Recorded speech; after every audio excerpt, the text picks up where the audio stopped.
Hello, everybody. Good morning, or good afternoon, or good evening, depending on what time it is for you where you are. Happy Friday. It is 9:05 a.m. for me here in the west coast of Canada. What are we saying? It's May the 23rd. I'm here. I'm Hazel, and I am at a Void-Cat deficit still. The event is going on, but I have had a point in my life where I don't remember which characters have and have not done the weekly, and I'm kind of not about to be bothered to figure it out. So I'm feeling like we're just gonna do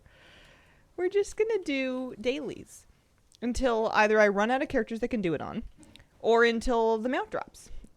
We've got 61 attempts logged so far, and we'll see what we can get it up to today. How you doing? Kitty cat, do you want to come sit with me? I could use some company. I could use a little kitty cat. She's thinking about it. What if I spin my chair? What do you think now? Still thinking. How you guys doing? Margaret, thank you very much for the 30-month resub. Welcome back. Thank you very much. Made it in time for the theme. Easier to go to the local shelter, adopt a void kitten. At this point, it's starting to... I mean, I'm not considering it, but you could probably find a standard cat and then find some way to void corrupt it. Might be faster. We are doing dailies in Ajkahet today, because it was Hellafall yesterday and it rotates. A couple of my characters do have the Hellafall dailies on them, so they can do 6. But for most of my characters, it's just going to be this lower level nonsense. It is, slow. It's definitely a little bit slow, but... that's okay. Maybe we'll get faster at it with practice, and maybe not. Maybe we'll just have a nice, relaxing, lovely time. The Wicked Fate, I'd like to thank you for a 39-month resub. Appreciate it. Oh, and Anne on a 43-month resub. He makes such a nice companion to my WoW play. Aw, shucks. You guys. Kitty Rotten, thanks for giving out a gift sub. I need to, Oh, I was hitting my levitate button, but... it wasn't happening. I don't know why. Maybe, well, I don't know. couldn't tell you too early. I've finished my coffee, so there goes that excuse. Morning. How are you today, Mrs. Nutty? I am quite well. I'm a little groggy. I feel like everybody around here is like a little, I don't know what it is. But I feel like everyone has, like, new allergies this year. Even the dog's kind of sneezy. Whatever it is. I'll be fine like an hour. But, morning's a little sniffly. Also, I don't have allergies, so I would never take something so base as an allergy medicine. that would mean admitting what's going on. But it's lovely outside. It's sunny. It was 10 degrees Celsius this morning when I went out, so like I didn't even need a big coat. I just wore like a regular indoor sweater. I had a nice breakfast. I got a nice big water. We're happy. How we doing? That was word 19. I'm gonna start on the characters that do the most damage and kind of cycle down to the characters that do the least damage. So this is gonna slow down substantially at the other end of the grind, but that'll have meant that we made it to the other end of the grind, which would be good. So I'm pleased with that. Asberry74, thank you very much for the 9-month resub. Good evening from a warm and sunny UK. Good evening. Hope you've had a lovely Friday. I keep wanting to call it Saturday, but it's just not Saturday. It's not the day that it is. Feels like one for some reason, but it's not. Alright, that's at 47%. Maybe today's Void-Cat day.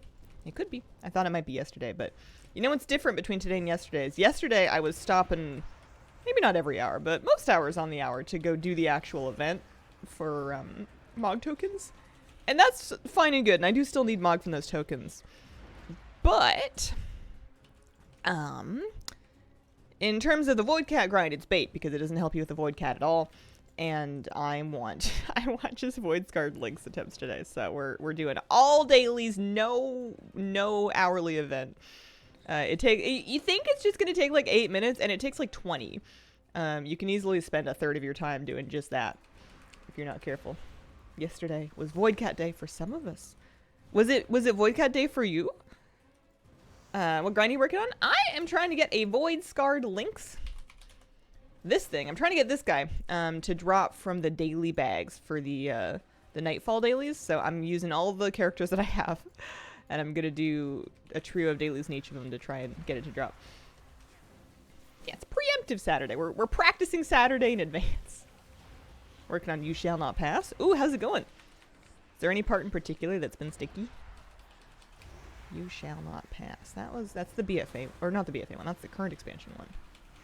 That one was reasonable, I thought.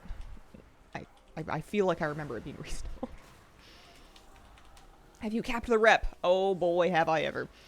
I haven't like grossly overcapped it, but I am done with the rep. I am working on my first Paragon box with it. I think I was, yeah, I'm 61 of 7,500 into the first Paragon box. We capped the rep a couple days ago. I think we're going to get one box for sure today. I don't think we'll get a second one. 7,500 would be like a lot of rep to get in one day from dailies. You do keep getting it, but that would be a lot. Got one achievement done. The Aladorn one. Nice, nice.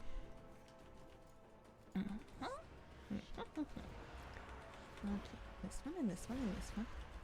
I need to water some of my balcony plants. It's windy and my poor Japanese maple gets so top heavy because I haven't potted it up. It's still in kind of a small pot. I think it's the pot that I bought it in a couple years ago. And it's happy enough, but like if the pot dries out, it's so top heavy and it's got like these lovely leaves that catch a lot of wind. So even a medium breeze, and we get like a lot of wind here.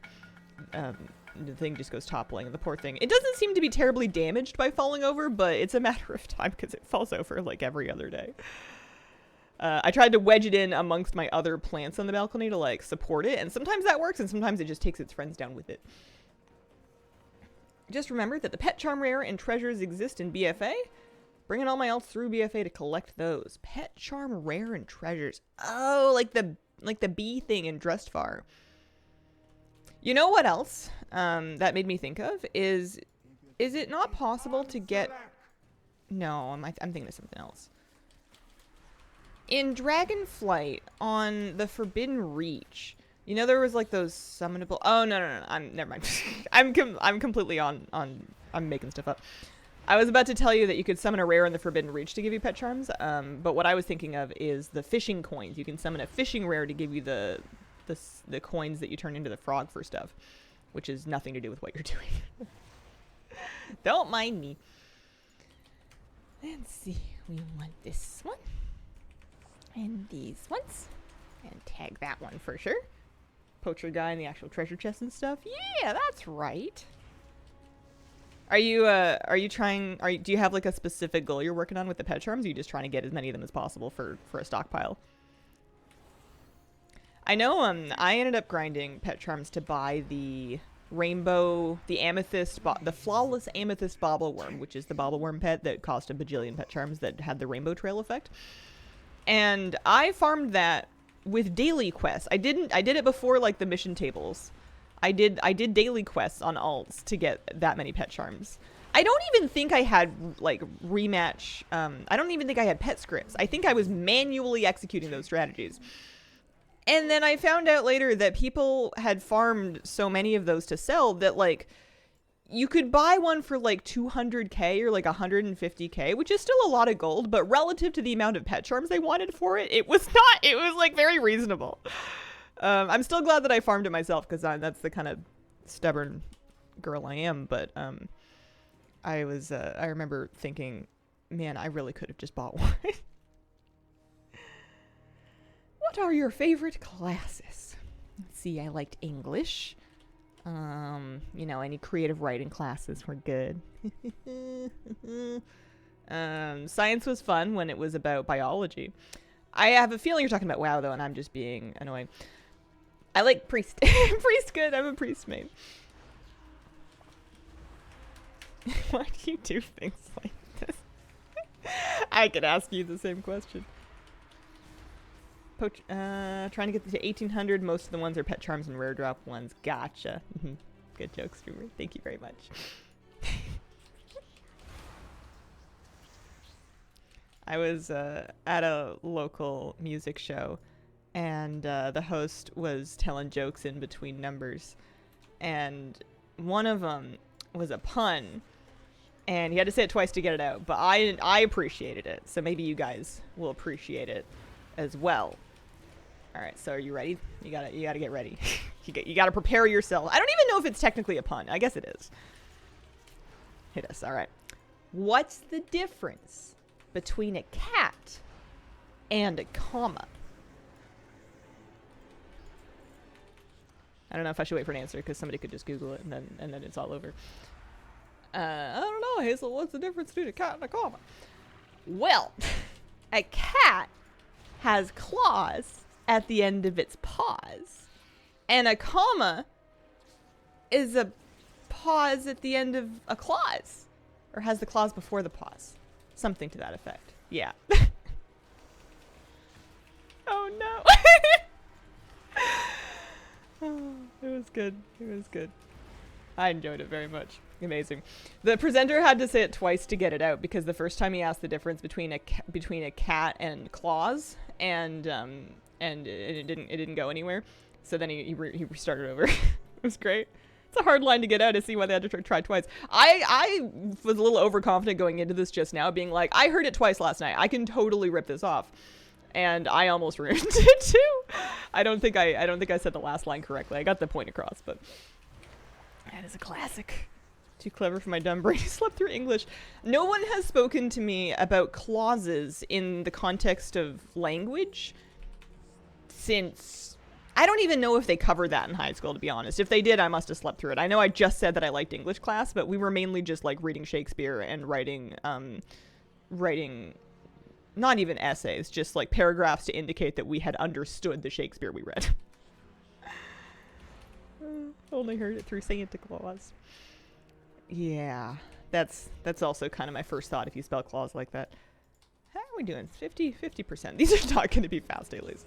This one at least has a rare that we can fight, or not a rare, an elite. There should be rares in all of them, and those should be worth a decent chunk. Plus, there's an achievement for killing lots of the rares. I might have the achievement already, though. Got into Mott Beta? Oh, congratulations! Have some water.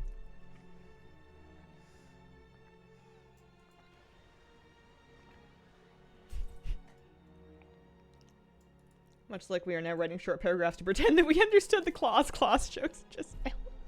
I think for the sake of my own education, I'm going to Google what a clause in language actually is. Hang on. What is a clause in language so I can actually know and not just pretend to know? AI overview, get out of here. We don't like that. Let's see. What is a clause? A group of words that contains both a subject and a predicate. Charlie runs. There's a subject, Charlie. There's a predicate. All right. What is a predicate? Hazel needs to go back to school. Grammatical term for words in a sentence, or clause, that describes the action, but not the subject.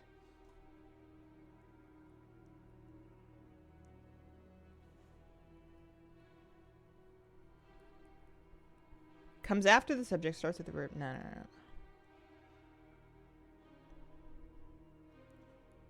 My package arrived late. Late would be the predicate. Package is the subject. Is my packet arrived late a clause? Where does Santa come in this? I need to go back to school. It's a do word. Well, that's a verb, right? I'm on top of verbs. I got verbs. Adjectives sometimes still confuse me. I know they describe things, but I forget what they... I guess they must describe nouns, because adverbs describe verbs, and they remind you of that because they have verb in the word. Don't start your my classic kata era. My goodness. Any guesses on how many times you've tried this? I've heard 80 from a few people. I'm at 60 something. I tacked a conservative 20 attempts into my rarity to account for the ones that I tried before I turned it on, and those plus the ones that we've tracked are somewhere in the range of 60. Here, when I have oh, I haven't turned any in yet. When we open them up, we'll see. When does contact law come in?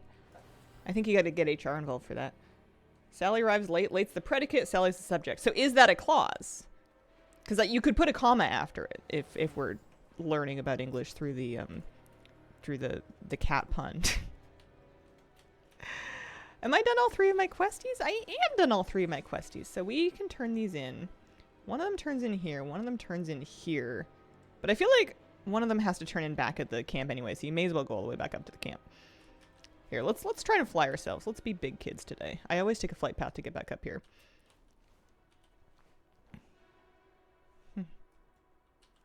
I also don't know where to put commas. When I'm writing, I have a bad habit of writing sentences that use dashes in the place of a semicolon. But also, I write a lot of sentences that might require a semicolon. Like, I can't just finish my sentence and start another one. I have to, like, tack half sentences onto the ends of existing sentences, and I do it constantly. It's very noticeable in my writing if you're proofreading it. There are independent and dependent clauses, though. Yeah, I don't remember any of this. I've been out of school for a few years now. I'm trying to remember if they ever taught us about the nuts and bolts of it. I don't know. I don't remember an awful lot of, like, the actual subject matter of high school. The dashes are a generational norm. Yeah, they must be. Is it gonna make me look really dated? You know how... So I'm a millennial, which makes my parents roughly Gen X. And when my parents text, they sometimes do a thing, not so much my mom, but like male Gen X in my life will text with like an absurd amount of capitals. And also they have a tendency to end sentences with the 3 dots. I forget what that's called. I can look it up. It's not an ellipses, is it? Dot, dot, dot. Oh, it is an ellipsis. Yeah, they love overcapitalizing and ending sentences with an ellipsis.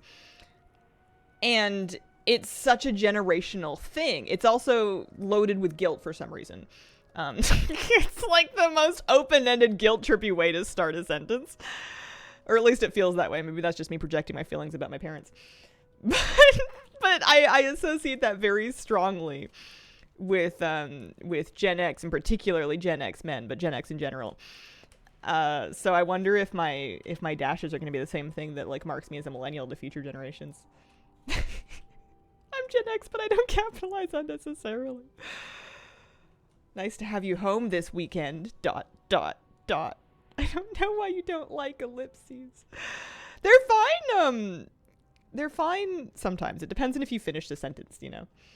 Overuse dashes so much. Gen X man here can confirm I do that. Millennials use ellipses as indicators of sarcasm, and older folks use it to indicate incomplete thoughts. That's probably what's going on. That's probably where that communication disconnect comes from. It's just funny. Gen Z is the all lowercase. I will manually edit my text sometimes to be all lowercase to make them more casual, and then my phone is like, "No, you need to capitalize this. It's the beginning of a sentence." And I'm like, "Phone, chill." You're harshing my groove right now. This is why I don't like texting.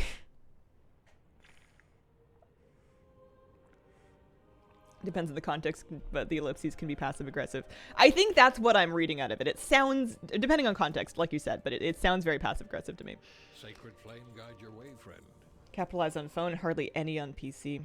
I capitalize properly in emails unless I'm emailing to somebody extremely casually. But I definitely use sentences that are loads too long. If I don't tack another half sentence onto the end of my first sentence, I don't feel like my sentence was finished. All right. I have 61 tracked attempts, so this is going to get us to 64. Drum roll, please. Dun. Dun. Dun. Dun. Nothing. 64 attempts. 40% chance to have seen it by now, according to Rarity's data, which is a 1 in 125 drop chance. Tough to say if that's accurate anyway, but do we have any of the emblems to spend? Or did we spend them all? I think I must have spent them. I was trying to keep an eye on the white weapons. Solutions. I think I'm gonna just use the rest of my tokens to purchase the white quality or the white coloration of weapons and stuff from this vendor, because those are the things that seem to be the hardest for me to get otherwise. The purple stuff, you can also buy purple weapons off the vendor, but those ones I think can drop from the cultist bags unless I'm much mistaken. So because I'm going to be opening so many cultist bags, I probably shouldn't be worrying about it. Selection. Yeah, the purple ones drop from the bags. Okay. Lovely. Shall I put... I mean, my poor war bank is so... I'm about to need another tab, honestly. Or, you know what I can do, actually, because I'm on my enchanter right now? Let's organize this, and let's take anything, especially weapons, that I have in, like, duplicate or triplicate.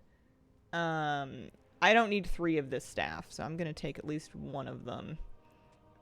It's an int staff. I might use int staffs. We've got 3 strength swords. I'm going to take 2 of those to DE. For sure. I don't need that many.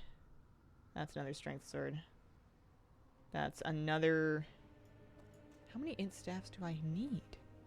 What? When I organized them, why would it not have put like items together?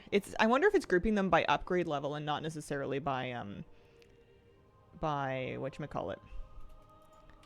Like if I look at a wand, I've got 2 of the wand. One of them's got speed. I'll DE the non-speed one. What about mantle? So those are cloth shoulders. I have 4 of them. I think we can take... Also, there are varying upgrade levels, which is kind of funny. 2 of those. That's a plate mantle. That's all fine and good. What are these? Motor pads. Motor pads and junk pads. Leather. 2 of those is fine. I'm just looking for like any icons that I just see spammed. Cord. A lot of cloth. I guess if we look at cloth here, I can see that I've got 2 pairs of bracers. I've got 2 belts. I feel like keeping 2 of things is fine. 3 is probably too many. I've got 3 cloth helms here. That's a 3 of 8. That's a 3 of 8. Yeah, that'll clean up a little bit, and then we can just disenchant some of this extra stuff. It feels weird to disenchant them, but I've just got too many of them.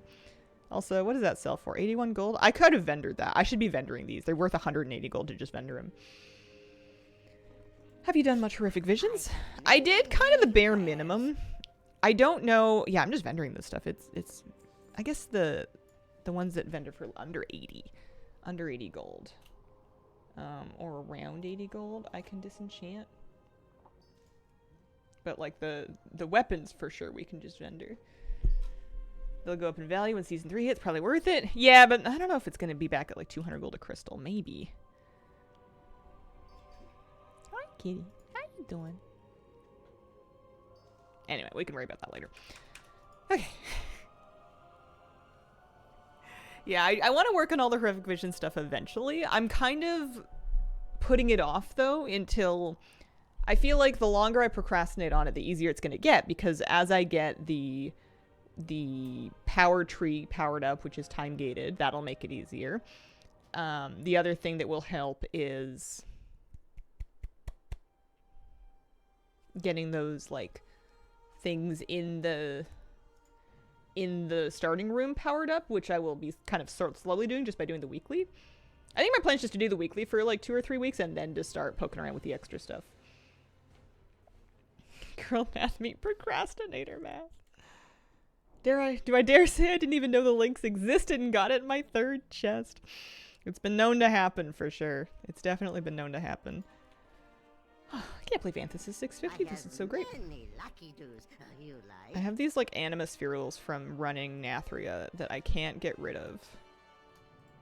Oh, kitty. She's headbutting my hand and it's a bit tricky to... Let's just make sure we don't get rid of the main hand that we bought. We got a lovely champion main hand somewhere. Yeah, it's called a cudgel. We just want to keep those guys. Champion bulwark, indestructible champion bulwark, non-indestructible champion bulwark. Okay. I think I'm gonna vendor his fishing hat. I really don't think he needs it. Some of these things I feel like we can catalyze as well. He might have a catalyst charge available. I've got hero track gloves here. I must have taken this from Vault. Yeah. Is it really procrastination if you're just being more economic with your time. Thank you. In this instance, I agree. In many spheres of my life, it is just procrastination. But in this instance, I do think it's just being a bit more efficient with the time. We can get rid of that one. We can get rid of... yeah, sure, why not? Get rid of that one. Don't need... yeah, it's good enough. Bags are a bit of a mess. Ah! She's screaming my fingers. You've got a little rough kitty cat tongue. We are a light in the What darkness. do you want? Nothing that I'm about to do. Okay. I do want to do weeklies on alts, but that's not my goal today, and I refuse to get sidetracked that badly. So his Hearthstone's still set to Dornagal. We can change that to Merildar. Oh, if I set his Hearthstone to Merildar, then after I'm done those 3 dailies down in Ashgahed, I can just Hearth back up. That'll be great. Okay. We're on to something. Hello, happy Friday. Hello. Any good Mog finds so far? I was going to say nothing, but you know what? I just catalyzed a pair of gloves and it said that it gave me an appearance, so I'm taking it.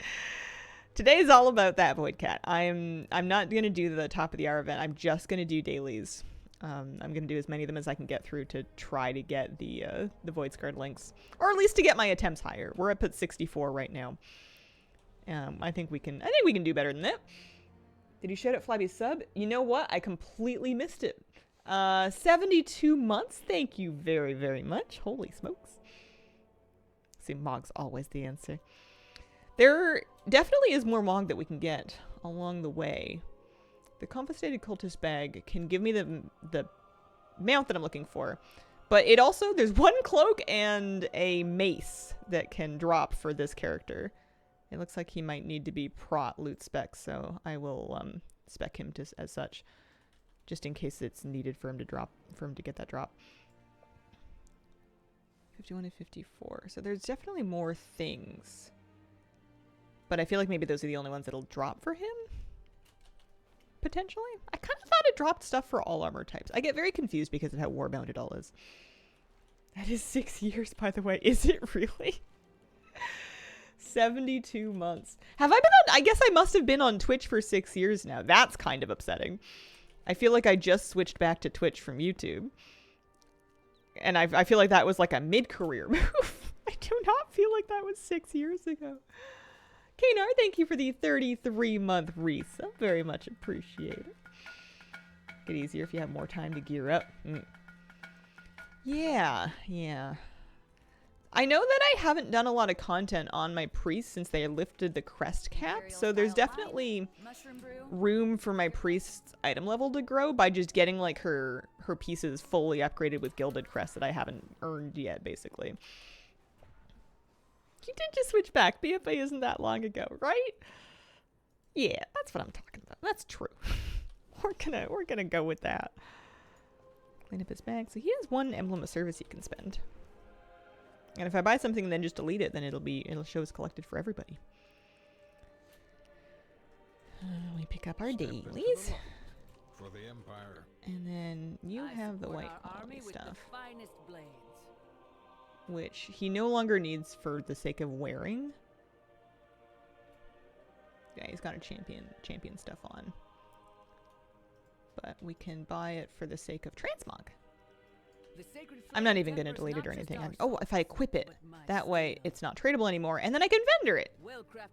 I cracked the code. There we go. I just wanted my 190 gold.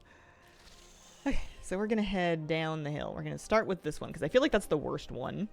They let you get the buff, they let you get the field elixir, and I feel like it doesn't help that much. Sub alert seems quiet today. I haven't changed anything, but I do agree. I have been kind of missing it. I've been seeing them and not necessarily hearing them.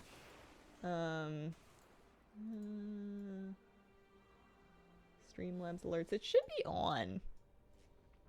Strange. That's like one of my largest things that drives me crazy about computers and streaming in particular, because I feel like this didn't happen to me before streaming, is the amount of times I can change nothing. I can change absolutely nothing, and some setting or another decides to just break and need readjusting back to the same place where it's been this whole time in order for things to continue working functionally when you didn't even run an update. You know, like things don't really need an excuse to just break around here. And I don't feel like there's a whole lot of preventing them from doing it either. You just kind of learn how to fix it faster. Okay, let's get our field elixir. What does my field elixir do? It gives me 30% healing, damage, and health. So that's pretty good. I'm kind of tempted to pop a real elixir, like a flask, but let's not get carried away. What do we like doing for this objective? This one takes so long. That's worth 2%, so we could burn 50 plans. Really hoping I enjoy BFA time walking. It's very human of machines. Yeah.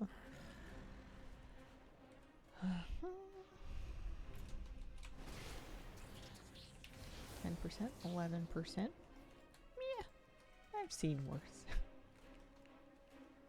The big elites, I feel like, take longer to kill than they're worth. Although I am doing loads of damage still, so maybe they buffed the buff. Or maybe the buff's always been good and I've just been lazy about getting it up to this point.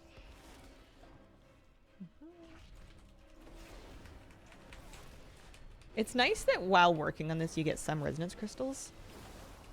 For the sake of resonance crystals and also gold though, I kind of got thinking about raw gold making yesterday when we were gathering all of my accounts gold into my warbank. And it makes me want to do Undermine weeklies again. Like each character, I used to take them out and do at least like the surge pricing, the scrap, basically the batch of standard issue Undermine weeklies. They wouldn't give you rep it the second time, but they would give you gold. They would give you resonance crystals. And they would also be good for getting like a little basic vault and getting some delve keys back when I was delving on all those characters. It's just so much time, especially if you're going to do it on a bunch of characters, but we're going to need to make 380,000 or whatever resonance crystals somehow. Stream setup gremlins, common experience among pretty much all streamers. I think if you were really type A, you could put in protocols to minimize disruptions on stream by like testing everything before you go live every single day. But I'm just not that type A. I feel like stream is a casual enough environment. Like that kind of rigor it's not guaranteed to prevent things, it just helps. And also I feel like it would make more sense for like a big event day. Maybe you have a sponsor, maybe you have like a special guest or something. Then it makes sense to be like quadruple careful. But if it's like your average everyday stream and it's only going to take you like 30 seconds to fix whatever it was, I feel like it's not such a big deal to do it live.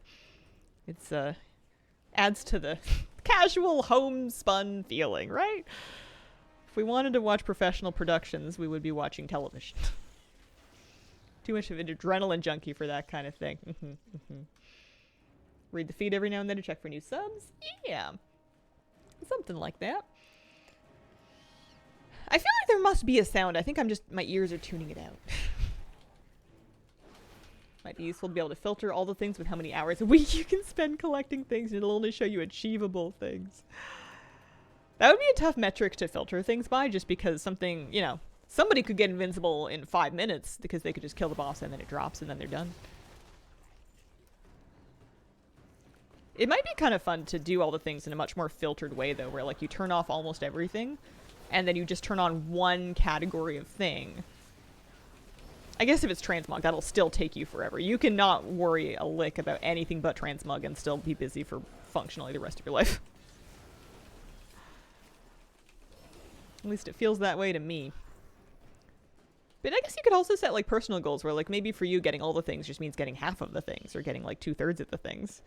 Because then you can focus on all of the easy things that you can just get in like bulk quantity. You do like a big vendor tour and you buy as many things from vendors as you can. There we go. There's our first daily done. More achievement points. Never ending. Yup. All the things. Just some of the things edition. Respecting ourselves and our time. Right now, my all the things is just this cat. I just want the one cat. Everything I'm doing is about the one cat. I don't even know what I want it for. I just know that that's the goal right now.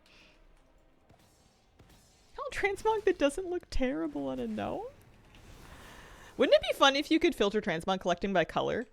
Because I know that add-ons have the capacity of doing that, because Mount Journal Enhanced can filter mounts by color. It's not perfect, but also I don't have it enabled right now, but it lets you pick a color in a color wheel, and it'll show you mounts that have like that color or close to it featured in their palette, and it's a great way to kind of quickly find mounts that match your transmog.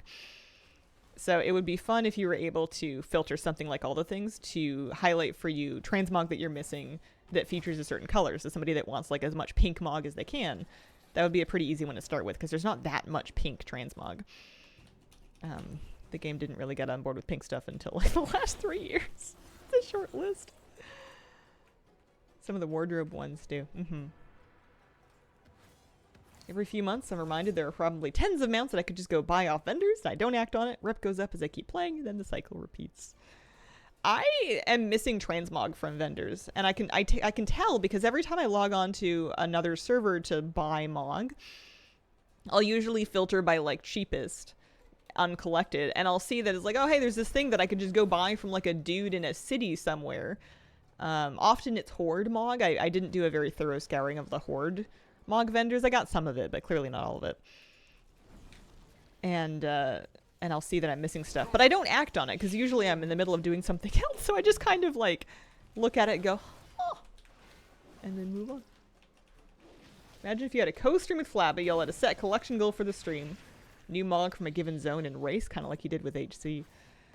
I wonder if you could even talk. Well, Flabby might have an advantage because he would not have as much mog collected, so he would be able to get more new pieces in a given amount of time.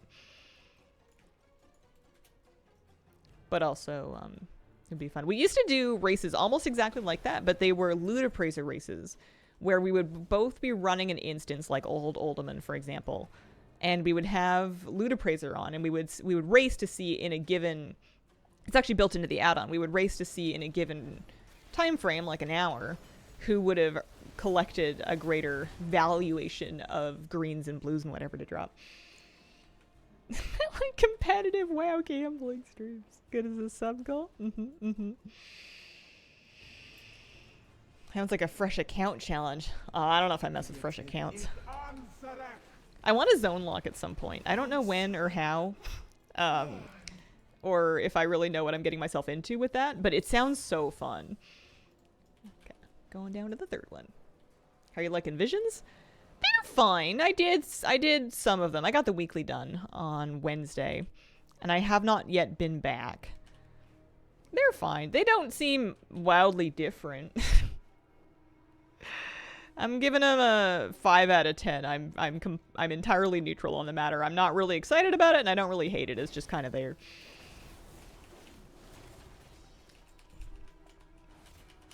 Lucky to have a WoW friend like Flabby. Everybody should have a Flabby in their life. World Soul Memory. Oh yeah, I forgot about those things.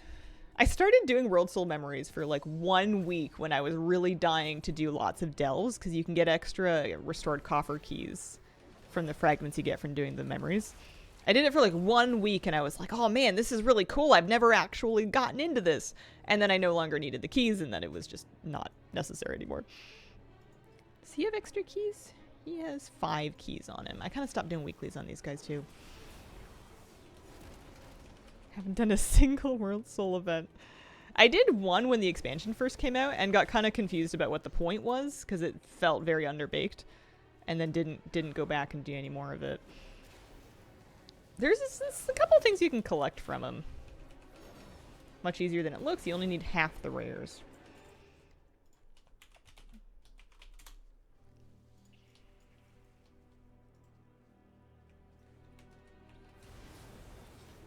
The memory cord. Apparently I'm really close to getting the memory cord toy. Maybe I should do... Not today. Not today, Hazel. Can it? Don't get distracted. I'm practicing my ability to be single-minded. I have it in me somewhere. It's just kind of boring. Any thoughts on whether you should mine when you're in old expansions? There can be value, yeah. It depends on the expansion. Some of them have held value better than others. You can use add-ons like Auctionator or TSM to kind of show you auction data in the tooltip of an item, so you could like mine one and then see if you feel like it's worth selling to you or not. I usually do, because even if it doesn't sell for very much, you're still going to get some experience for picking it up, and often it sells for more than you think. Get distracted.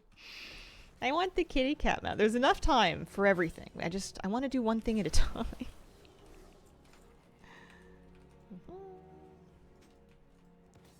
What is this worth? 5% for the big globy thingies. This one might have rares that we can fight, or elites we can fight. There's not much room though, is there? You also just love mining. Not as much as I love herbalism. Despite the fact that it's exactly the same mechanic.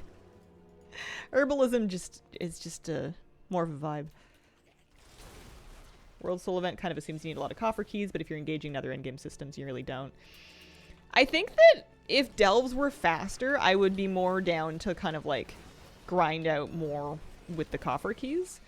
But the way that delves are set up, it feels horrible to do less than an 8. And on a lot of my characters, doing an 8 will take like a good 15 minutes per. So doing the 4, 5, 6 of them that you can get each week naturally is like a pretty big commitment for one character, let alone wanting to do it again on multiple characters. So by the time you've gotten through like 6 keys at 15 minutes per, you've already spent an hour and a half delving on that one character in a week. I don't really feel like I need to do more. I don't know. I don't know how much faster I want delves to be to solve this problem for me. I'm just saying words. It's free gold. What's not to like? Trying to complete Legion expansion to get Tome for pet collecting. Wonder if it's worth taking time to mine. If only you had a favorite streamer you could watch while doing delves. We're gonna have a delver on stream before long. Maybe that'll be after the cat era. Maybe I'll do my delve era because I want to get Brand to 80 and then I want to wage war.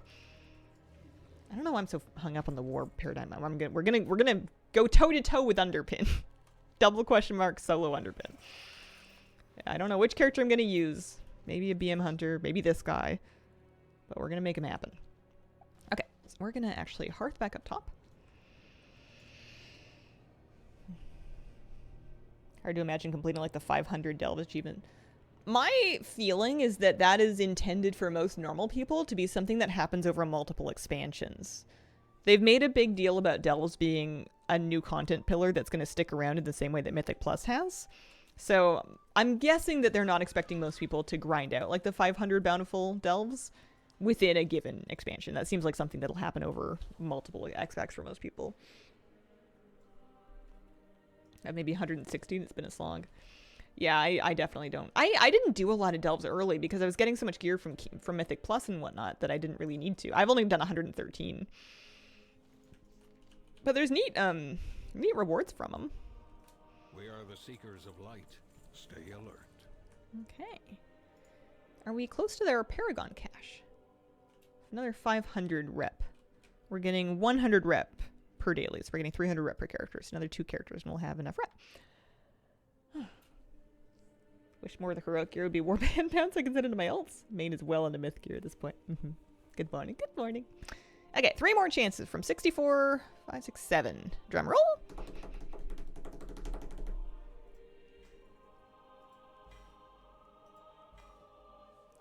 Nope.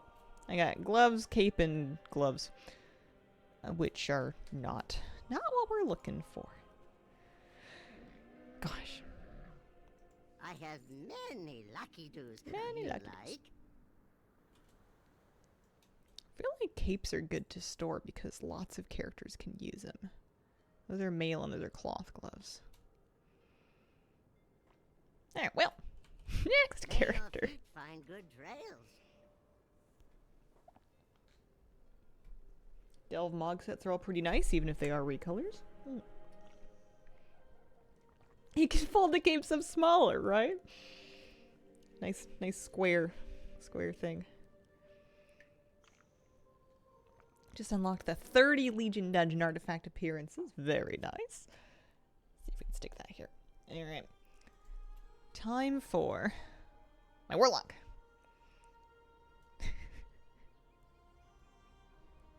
I love her. I'm so glad I made an undead. If Blizzard was serious about Dells being a co-equal third pillar, you wouldn't grow out of their rewards. There would be less need for them to be warbound. I mean, some people probably don't. Some people probably get their best gear in the game from doing delves. You carry your torch. It might be more light people the than we're city. thinking. Always be prepared. So many epics for the enchanter to get knowledge points. Yeah. My enchanter's capped. I don't need any more knowledge points. It feels like a bit of a waste. So her Hearthstone will take her back to not Merildar. I need to fix that. Dornagal is the wrong answer. I liked being able to jump back up here at the end of tournament. It was nice. This character is 650. Yeah, actually. Most of my alts that are kind of quote-unquote done are 650. Anybody sub 650 is like an alt that I've put much less effort into. What about Valor Stones? Yeah, she's got lots of room, lots of overhead with the Valor Stones. Lots of room to grow. Pull up a chair. Wait out curfew.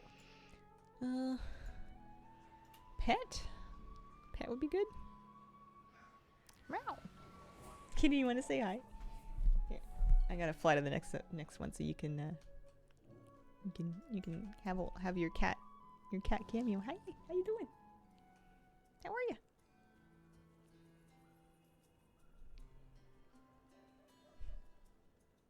Did you get looked in the face by the dog?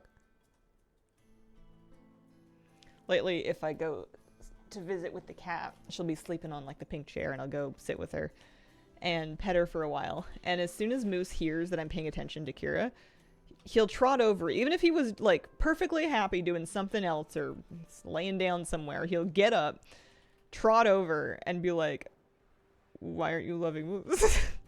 I'm your baby. It's me. And then he'll kind of like look at the cat and then he'll like start giving her big kisses too, being like, look, I love the cat too. My cat. Like, I don't know if he's jealous of me or the cat or both, but he feels a strong need to get involved. It's very cute. How many dailies is it for the bag for the mount? You can do 3 dailies per day, or if you pick them up 2 days in a row but you don't do them, you can stock up 6 of them because they alternate between the 2 zones and you can hold all 6. But yeah, 3 chances per day per character for the mount. As for how long it's going to take, that really depends on how lucky you are. I'm coming up on 70 attempts. I think I'll be reaching 70 soon. I need my elixir. Oh, it's over here. That Kira loves getting kisses from the stinky her words not mine dog. It's funny too because his tongue is so big relative to her life. So he will sometimes tag her right in the face. He'll just give her a big puppy kiss from the nose right up the face over both eyes onto the top of the forehead, and then he'll start licking her ears. And she's just like, the whole time she's just like, oh, why? But she slow blinks at him after. She doesn't swat at him. She doesn't hiss at him almost ever now. I think he's really worn her down. I think he's really grown on her. It's very cute. Reminds me, I forgot to do those yesterday in Hello. Guild got AOTC last week. Congrats. Pretty much stopped running. Achieve run this weekend. Oh, that'll be fun. We did one of those. Hard to keep folks engaged this time for some reason. Yeah, it's just about getting to that point. Mind Guild has a pretty strong rhythm of... It's very normal for us to raid for a while, get our AOTC, raid for another 2 or 3 weeks, and then pretty much take a break until the next tier. And that works well for us. The achievement run was really fun, actually. It wasn't too hard. We got it done without a whole lot of drama, but it definitely took a bit of doing. We had to try the stick spunk junker one so many times. The trash rolling. Good luck with the links. Best way to grind is when the world quests are in Hellafall. Yes. That is true. It is faster that way. But I want to grind every day. You know how they changed rare spawns in Zero like caverns? Do you know if that's just for the caverns? As far as I know, yes. I don't think they retroactively changed any other zones to work like that. There are definitely still old places that you can walk into that will just be covered in rares. The Styx one was so fussy. I did get the raid Hearthstone. I won it over my friend Jans. We both tied with a 93, and then I won the tie break on our achievement run, which was the last time that we killed it in a group. I was so happy. I was so happy to get it. I wanted it so bad. And I think Jans is still doing the raid on alts and whatnot, so I don't feel as bad because I was a bit less likely to get it otherwise because I'm not still raiding at this point.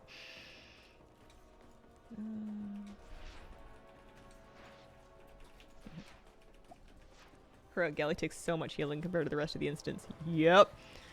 We had to run an extra healer. Like, we had to switch one, if not two healers to, or people to healer, and change our comp that dramatically for Gallywix relative to what we were using for Muggsy and the rest of the raid. It's substantial. I mean, this is the part of Hazel's sentence where she says something nice. It's fun to have a challenge. I like high healing requirement fights because they really let you flex and plan and like use all of your tools and kind of dig deep into what you can do and when they're going to come off cooldown and kind of figure out what your plan is and where you want to lay everything down. Because on an easier to heal fight, you're just kind of there. You're just kind of do, you know. You're holding on to your toolkit in case of anything goes wrong, but nothing's going to go wrong, so you're just kind of noodling. But when it's a big fight like that where every scrap matters and it's just life or death every moment, you really got to dig deep, and that's fun. I enjoy that a lot. I enjoy it a lot as long as it feels like we're making progress. If it feels like we're never going to have the healing and we're stuck because we're just not making the healing requirement and it's not going to happen, that's frustrating. I have to feel like we're getting it together with practice. But we usually do. Guild had like 6 healers for Galley. As a healer, do you care at all about tracking incoming healing? No. It would happen so quickly as I'm not that smart. You're already making so many snap decisions. And a lot of heals are instant or over time. Or just done very quickly. I'm not tracking that. Guild struggled, brought in some friends, and had 6 healers with 22 people. Got them quickly. Not sure why I have so much anxiety about group content of WoW since I've been playing League of Legends for years used to toxicity. I definitely have been there. One button rotation thing will work for healing? I don't. It probably wouldn't work perfectly for healing because a big part of healing is, and I guess you could say this for DPS as well, but target selection, which I'm imagining is something that it cannot help you with.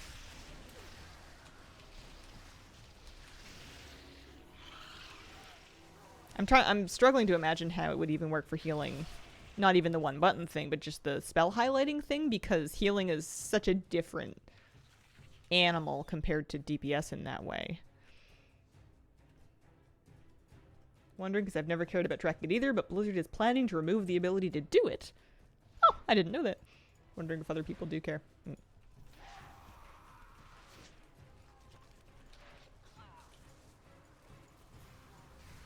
I feel like it would be a fairly advanced thing to be considering, but maybe that's just my my non-advancedness talking. Ow. I need to make a health stone. One button. Oh, it's me. Flash heal. Flash heal. Flash heal. Flash heal.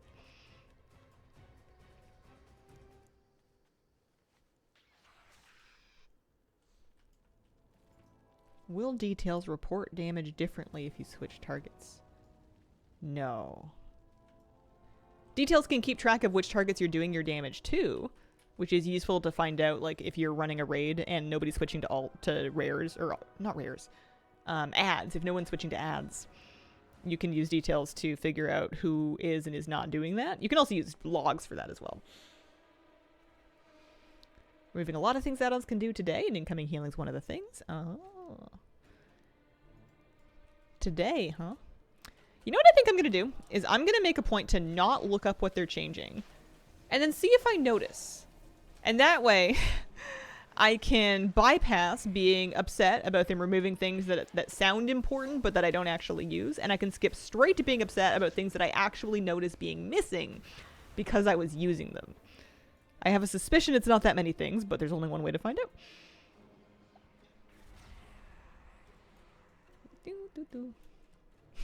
Just...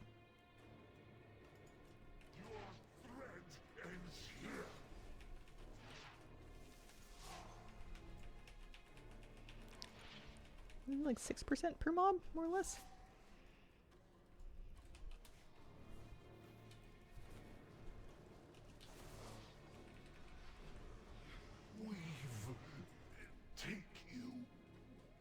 I don't know if my Voidwalker's keeping an awful lot of aggro.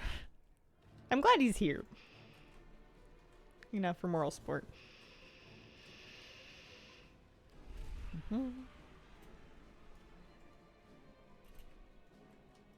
Like that approach? Curious what you think when you find out.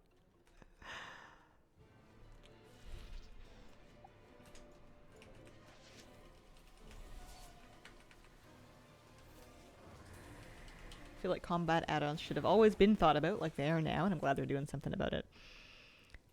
I feel like there's probably going to be a transition period that's uncomfortable for people, but by the time that we're all settled into the changes, I think it's going to be for the good of the game. I think kind of de-arming de-arming add-ons will allow them to de-arm fights, which is what they've been talking about forever. And make it more reasonable to actually do things with your brain instead of just needing to have the computer play the game for you. Because at a certain point, why are we here? MDI final start today. I know where I'm headed after stream. Oh, nice. We do it. We did it. Time for the next one.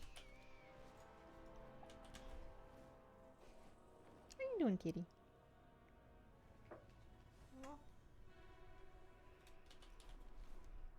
Did I tell you about the dream about the dog that grew RAM from its fingernails? I told my partner about it. I don't know if I told you guys. Use your brain. People will not like that. I mean, I don't want to use my brain much. Like, yeah, like it was a strange one. It was a dream where I was grooming a little dog. And I was trying to trim its nails, and I was trying to trim its dew claw nail, like the thumbnail in particular. And I noticed that it was, like, I found the spot where I could trim it, and I was working on it. And I realized I had to cut through, like, some cables, like computer cables, in order to trim this dog's nail. And I thought, well, that's peculiar, but I can tell that this isn't hurting the dog. He doesn't feel it, so I'm just going to go ahead and snip this right off. And I snip it off, and then I realize I'm holding, like, a plastic clamshell package with computer RAM in it. And I'm in a room full of people, and I'm like, hey, guys, this dog just grew some RAM. And the guy in the chair, there was a guy sitting in, like, an easy chair, and he's like, oh, hey, is it good? And I'm, like, looking at it, and I'm like, no, it's, like, only 8 gigabytes. It's not very fast. I was, like, reading the package trying to figure out what the speed of it was. It's not particularly good RAM. But at that point, it became clear that the dog in question, which originally just kind of looked like a Bichon, was some kind of, like, a artificial intelligence, like a Pokemon kind of creature, but like a sentient one. And I was like, if they're able to start growing their own hardware, is this not the beginning of the singularity? And I remember not being like wildly concerned about it, and no one else was really paying any attention to me. But I remember being like, this sentient AI creature is growing its own hardware. It doesn't need us anymore.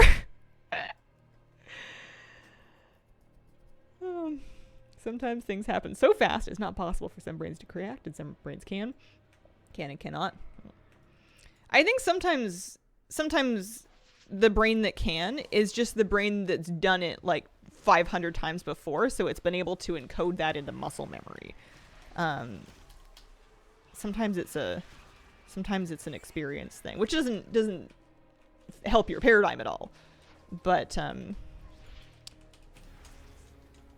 what I've often found with games and stuff like that is when I feel like there's no way that somebody can be thinking about all these things at once, I realize that it's just through like an awful lot of practice that they're able to do a lot of that thinking and a lot of that analytics subconsciously, and not like with their thinking focusing brains. So they're able to use that for other things. Flabby keeps track of a bajillion things when he's doing PvP, but he's not thinking about all of them all at once. A lot of it is something that you can kind of feel out with muscle memory once you've got the experience to do so.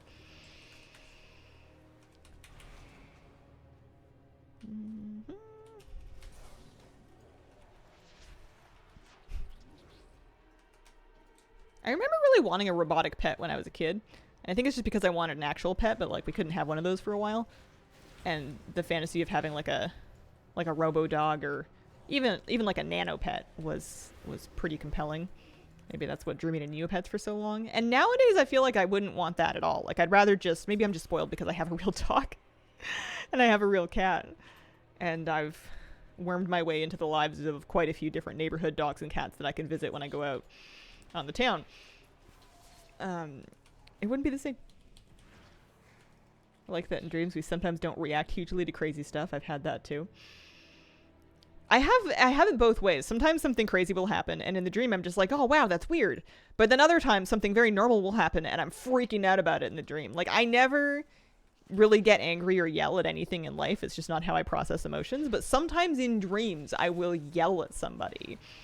And last night I had one where I was on the phone with a car salesman. And I had come to realize that 3 years ago, or whenever it was that I bought my car, I had worked with a car salesman that I liked a lot, and he'd done a lot of work, and I had wanted him to earn commission on my car sale because I liked him. His name was Gary. His name wasn't actually Gary, but anyway.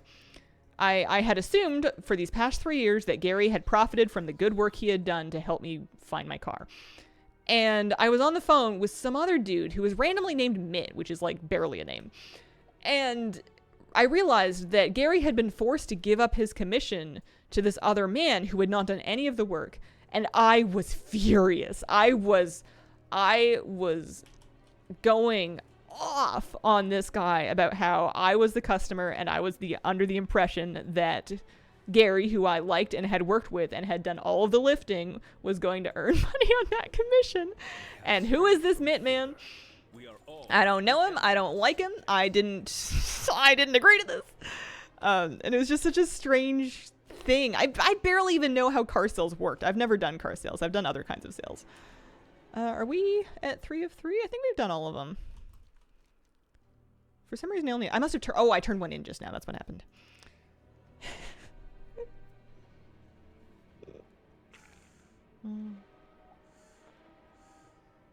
Anyway, I should move on from Hazel's dream segment.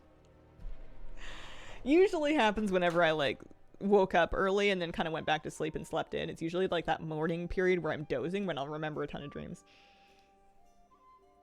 Hazel Hulk in Dreamland. In dreams when I'm yelling at people, I'm always so articulate, and it would not be true if I was actually freaking out in real life. I would not be able to say any of those scathing things in such a concise and accurate way. What would your used car sales business be called? Oh, well, I shouldn't go with my first instinct, which is Hazel's Nutty Wheels. That's what happens to me sometimes when I'm semi-awake early.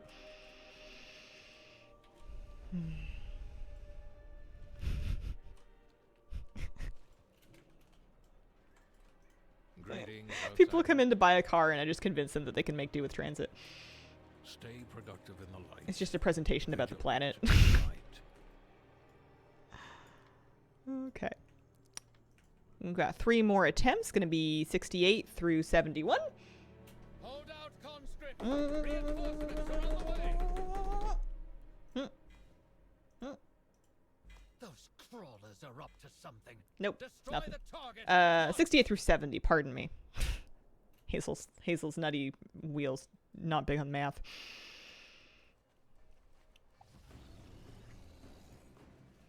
You want to buy a car? Shame what? Many farewells. Alright, this character's done. Hazel's hot rods. Oh dear. Look forward to hearing the story about financing your business. Mm-hmm.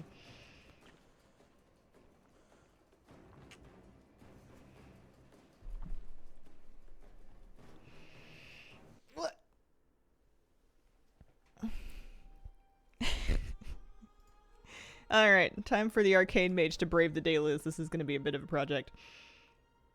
I should check again and see if he has any more upgrades that I've put into the warbank in the interim. It's your value proposition for your used car business. Oh man. I feel like if I was going to do it, which I would never, I would want to specifically curate a collection of used cars. I wouldn't just take any used car. I would be getting used cars that were kind of low to medium mileage of like very everyday, you know, commuter sedans, that kind of thing, like very common use, reliable, easy to service, not too weird or fussy or expensive, you know, like good bang for your buck cars, and then try to match people to their correct ones. But that's just my own personal taste shining through. What are we doing? Oh, and they would each have a name. Each individual car would get a name and a little backstory, kind of like Squishmallows have on their tag. It would be like, this is Betty. Betty would love to take you to the beach. She loves a good suntan and a good spa day with a hose. What are we doing? We are checking to see if there's any gear that like direly needs upgrades. He's 635 now. What is holding him back? I guess nothing. I guess he's just got all veteran gear and not champion gear, and that's what's holding him back. His Hearthstone is probably set to Merildar. But if I use it now, it's not going to be up again for a while. I'll use it now anyway. Does your car have a name and lore? Sort of, not really. My car has a lot of apologies that I've made to it. I'm kind of like the toxic partner that keeps promising to my car that I'm going to take better care of her, and then I take medium care of her. I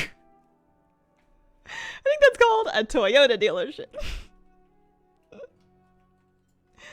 Yeah, it would be very limited customers. We would really nurture our core base of customers and then not worry at all about the other people that want other vehicles. This is Charlize. She loves strolls down shaded streets. Matilda the love beetle. Thing I would trust you with is finding the best car for me and not for your bottom line. Good first step.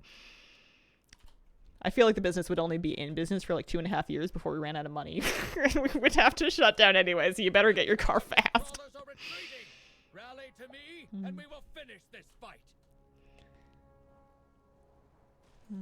Where's his thingy?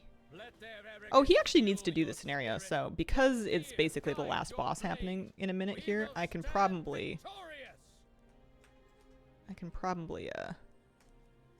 just, I know I said I wouldn't do the weekly, but we're right here. Hang out and do it for a second here. Where's my, yeah, that's it. Arcane Explosion. Guilt trip your customers into buying more cars you don't need. The last thing I want is for anybody to have a car they don't need. You think insurance and parking is free?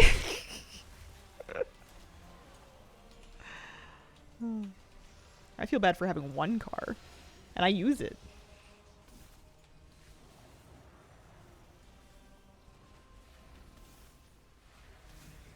Ends up with telling everyone to buy a Camry.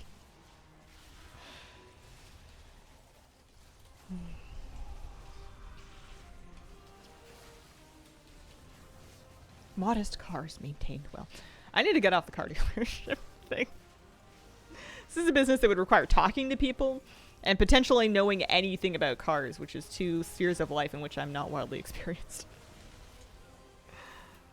We face the last gasp of a dying empire. Do not relent until the I remember going out to test drive the car that I bought. And I pretty much knew what car I wanted when I showed up. Like, I'd already looked online and seen their inventory. I'd done my research, and I kind of knew what sort of style of car I wanted. And I test drove it, and I drove it for a bit, and then I drove it back, and I'm like, okay. It's a car. I don't really know what I'm looking for here. It seems to work well. That's good. You know, like, Beyond basic functionality, I just haven't, I guess I haven't been driving enough, or I haven't driven enough different vehicles to have any real strong idea of like what would make a car better or worse. I just knew I didn't want a huge one because I kind of suck at parking, so any extra room I can get by being small is helpful for me. Do car dealers need to know about cars? Talk to more people today than a lot of people. This is probably true. This is probably true, or at least I talk at them.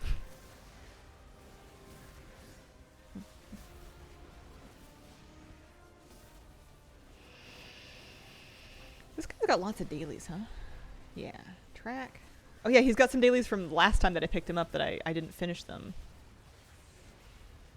So just the Sureki ones, but we do have all 3 of them, and one of them is 6% done.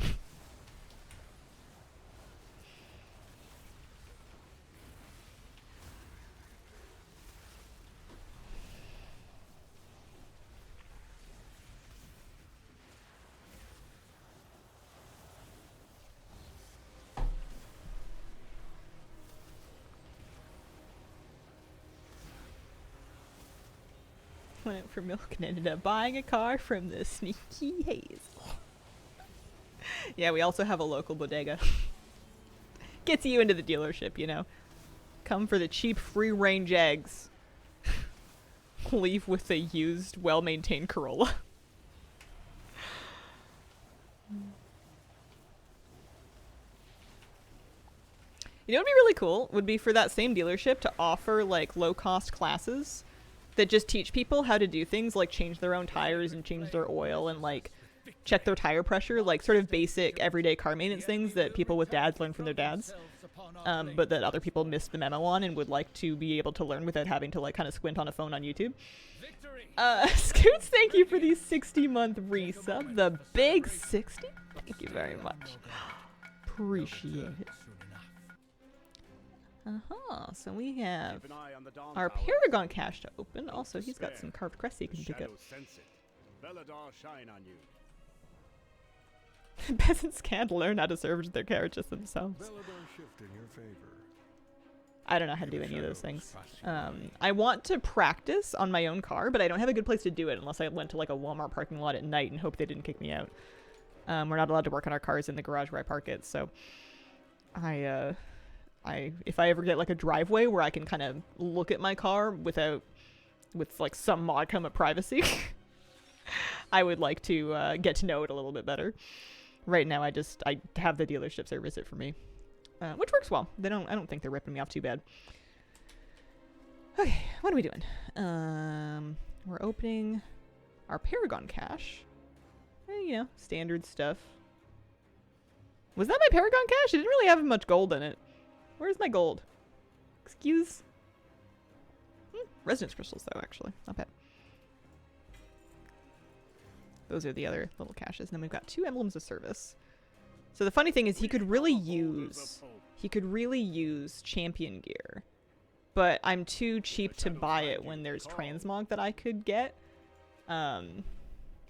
Especially like from like this particular vendor. I think I'm just going to work through it top to bottom. Especially if there's things that he can equip. Like a dagger. And maybe this cloak. The cloak he can actually wear. The shadows don't stand a chance against my blades. And then the dagger he can vendor. And that way he has 2 new pieces of transmog. Nice. The sacred flame tempers not just our souls, but my steel. I've completed Arathi Crusader's armor. Oh, I finished the plate set. I guess that cloak goes with the plate one for some reason. Hellafall. Cool. You should stream that. There's no way Twitch would backseat that. Oh. Fortunately, they've made cars so complicated and computer controlled, it's orders of magnitude more difficult to wrench in a modern one than one from 20 to 30 years ago.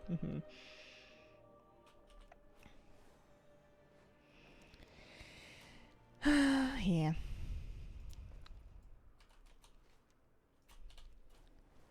Surely you can still do like oil changes and tire pressure without needing to hack into the computer, right?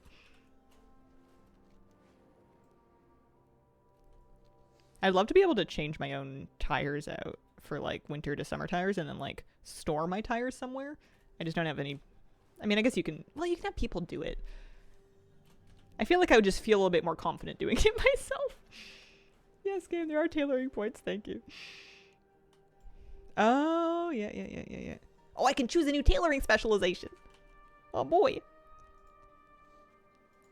I keep forgetting that I've chosen tailoring at all.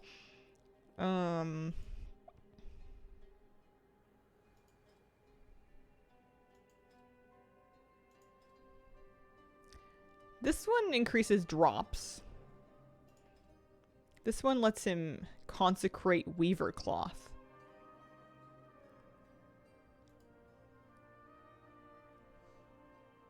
I'm just checking to see if that's like a learn to craft consecrated robes. I'm gonna go with the drops for now because I'm not even convinced I'm gonna make it to crafting anything. So we'll just start here.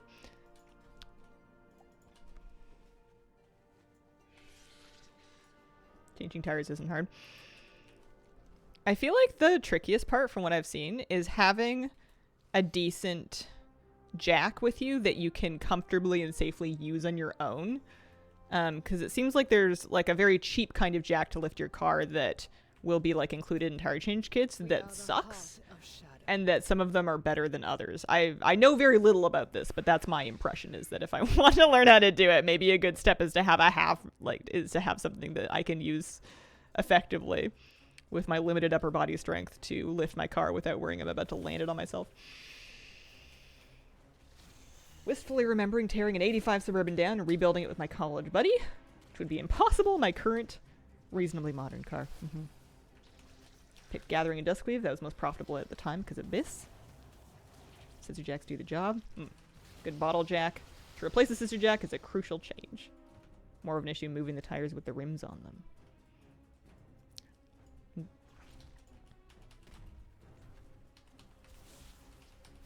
I read somewhere someone was like, make sure that when you're jacking up your car that you use the lift points. And I'm like, the who now? Do they label those? They're like a nice little sticker showing me where to lift it from so I don't just like try and pick it up from the proverbial lid. Things that I didn't learn in my life until now. Figure it out one day. Get an off-road jack and strap it across the hood to impress the neighbors. I'm going to be doing this daily for a while. This one's going to take me some time. The answer is it is labeled, but maybe not well. I guess once you like look it up for your car and you learn where it is, you just need to know where it is once. Harder bit is getting the lug nuts off if they're still factory tight. Yeah, that looks challenging also.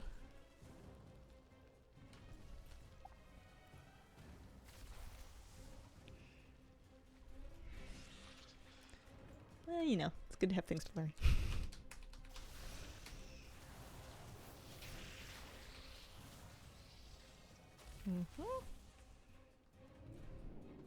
Is Kira still upsetty that you cleaned her bed? I think she's kind of reclaimed it. I think she's over it. She seems happy. People not wanting to get dirty so they don't end up actually looking under the car and they put the jack under a body panel instead of the frame.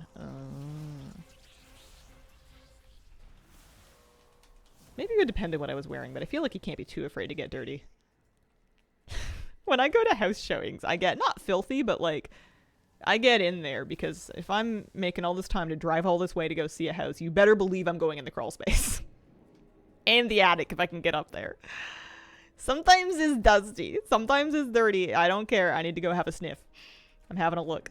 I'm having my realtor teach me all the things to look for, and she's got like a good list of things to check and have a look at. Not like as a full inspection, but kind of like a pre-inspection sort of, to see if anything looks so wildly wrong that I don't want to bother making an offer. Spiders. Yeah, but like they're not, even if there's a spider and even if it gets on me and even if it bites me, I'm not gonna die. I'm just gonna be like, ow. I might not even notice. It might just be itchy later. The scary factor is a little unnerving, but it's not gonna ruin my life. Yeah, you're sniffing it to see if it's wet, basically. If it smells damp, then that's that's what you kind of want to watch for.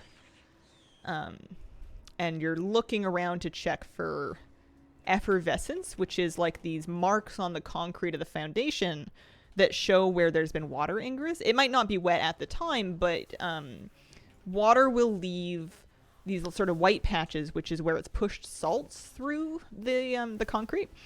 And you can, if you see a bunch of that, that means that there are times and seasons where the water comes through there, which is maybe a sign there's some concern with the drainage, which is not what you want.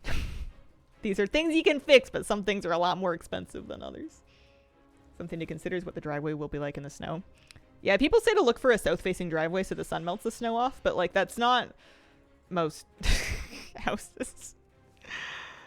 My plan up to this point in my life has been when it snows to just not drive. So I feel like unless that changes, I guess it depends on where I live and if I can still get supplies by walking or not. But I usually don't bother going out if it's snowing anyways. I just like stump around until it melts.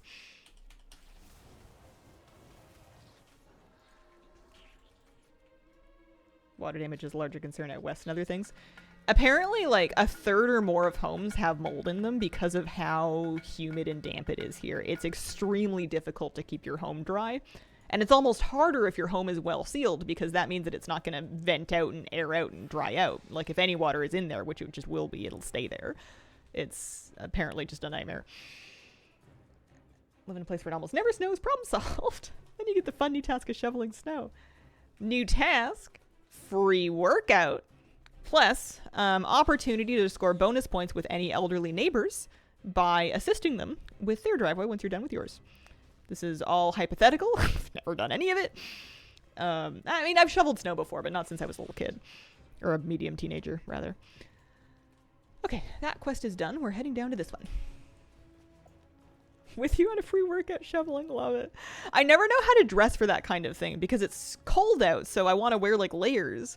But then once you start shoveling snow, you get sweaty immediately because it's hard work. So then you're hot inside your layers. I haven't nailed that one down yet. Pacific Northwest windowsills are the worst for it. Mm-hmm. I have a permissive level of moldy house. It's important to know where the mold is coming from and like where the moisture is coming from and if it's something that is if it's going to continue coming in or if it's like it's important. You just want to make sure that all your drainage is working and that things are not leaking in an unpermissible way. You don't want things to be getting worse and worse and moldier and moldier. It's, yeah, bad to breathe. Start with as few layers as you can stand. You'll warm up. Mm-hmm. Get all hot and sweaty and yet the ears are freezing. Oh wow, there's 2 rares here. There's 2 whole rares.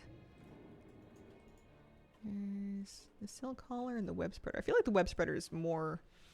they're both needed for the thing. This guy, though, the web speaker. He might kill me, actually. There's a small but distinct possibility. Using my cooldowns. Oh, he's not going to kill me at all. I'm awesome, I forgot. There you go. He drops a little cloak. Gave me 100 flames radiance, right?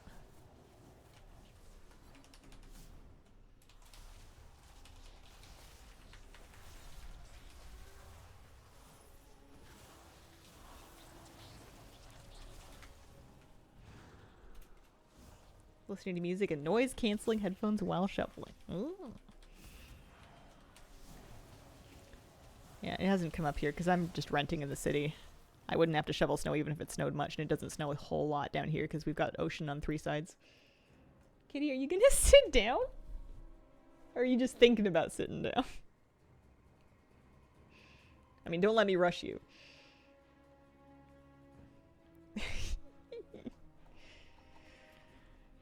Oh, baby girl. Shoveling as soon as it finishes is easier than mowing the lawn. We rise.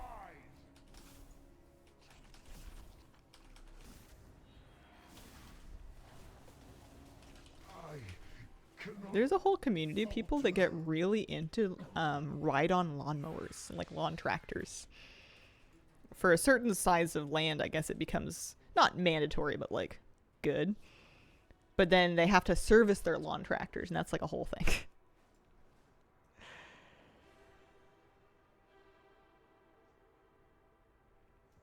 Not being able to hear in the snow scares me. A woman in my city was run down by a snowplow. Ooh, that is scary.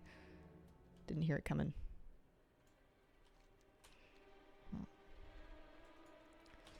If I can avoid shoveling, I'd rather not.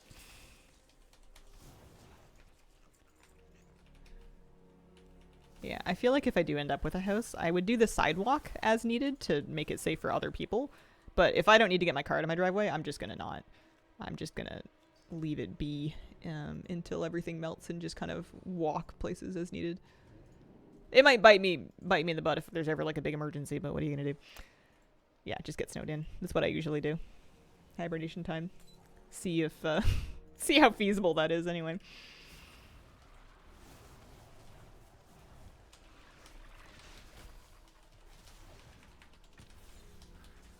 Depends on if I move somewhere that has snow for like months of the year at a time. I might have to get over my fear of driving in snow. Everyone has to do it at the same time, so there's significant peer pressure to get out and do it as soon as your neighbors start doing it.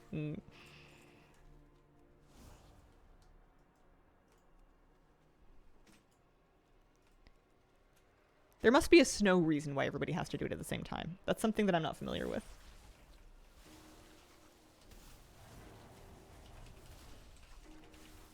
You may need a snow rake?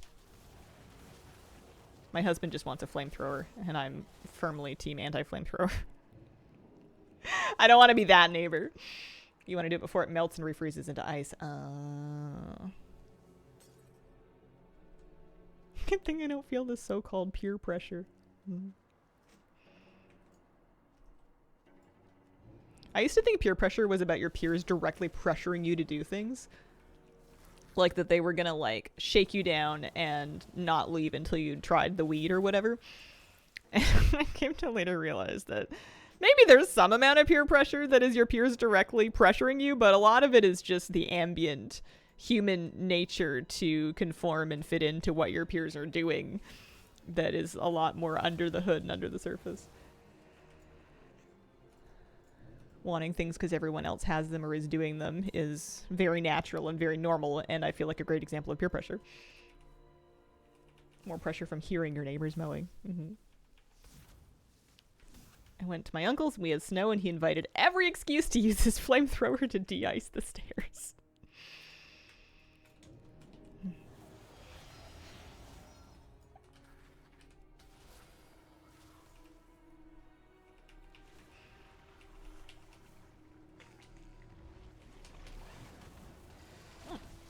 There's a rare coming up. Where is it? Oh, there it is. Whisperer War Havoc. You know what? I'm getting so many more rare kills done because I'm taking so long to do this daily that I'm just in the zones long enough for them to start coming up. It's funny. Have a mana bun.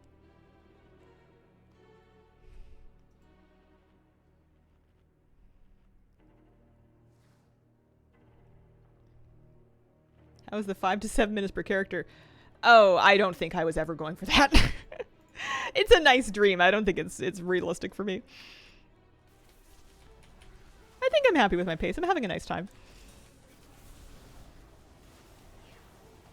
The big thing that was slowing me down was stopping every hour to do the weekly event. There's good things about playing mage. I do plenty of damage when I remember to use Arcane Surge and Touch of the Magi. Things start happening in a hurry then.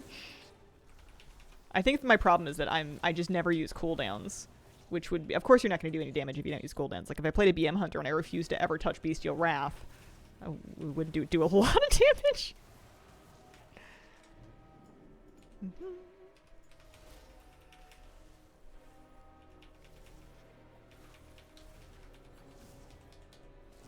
2% per mob. The big orbs were 5%. Do you find the extra mirror images helpful? I mean, they're cute. They make me feel less alone. Moral support. I don't know if they're doing any damage. I don't even have details on. Oh, hey, there's a big guy. Of course, it's a bit late for the big guy now, but that's okay. Let's do this.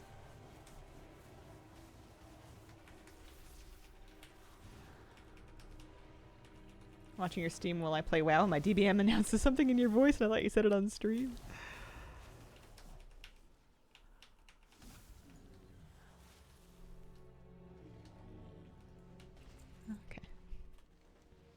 So he can now just hearth back to... Oh no, he's got 7 minutes in Merildar. Well then I guess he can port back to Dornegal and he can fly down maybe? Yeah, sure, why not?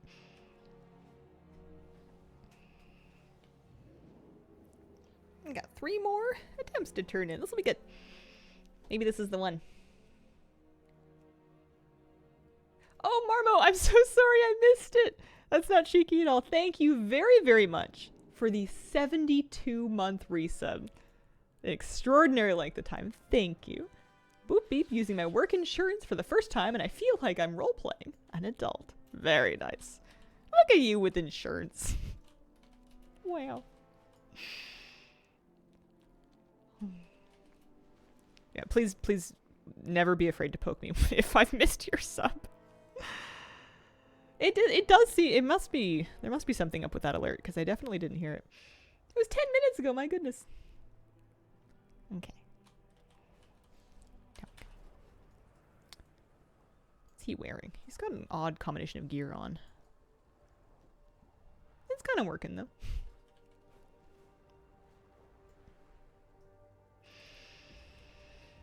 It's 10:36. We're about at the halfway point of the stream. I don't even dare think of what we're going to do if we actually get this done. Please do. I just came back from the dentist.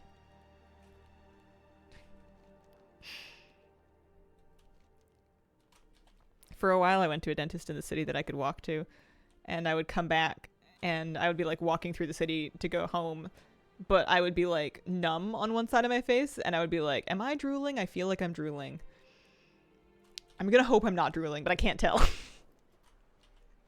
Half of your mouth drooping. I don't think it would be the strangest thing somebody in the city has seen in a given day.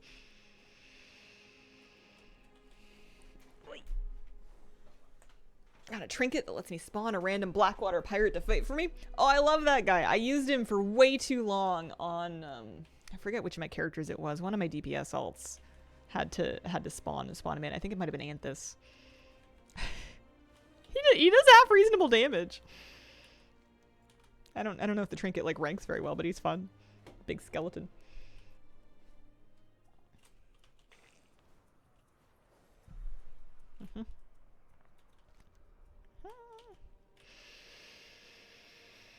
I'm happy. I have a good feeling. I don't know if we're gonna get lucky, but we could. We could get lucky. He even pulled aggro once. Nice. Alright. 3 dailies, please. Yeah, 55 resonance crystals first, so this is not nothing. Da-da-da-da.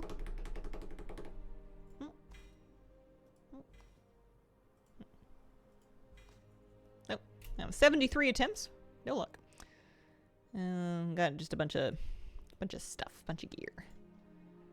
Shall we drop some of it into our warbank? Plus deposit some warbound items. Offhand, leather, some boots. Yeah, I gotta gear some alts up, unless I want to buy another warbank tab. I could do it, it would be 100k. I've got 449 in here, I could easily do it. Yeah, I don't know. Need more fun trinkets. Don't care about 2% less efficiency while running my dailies.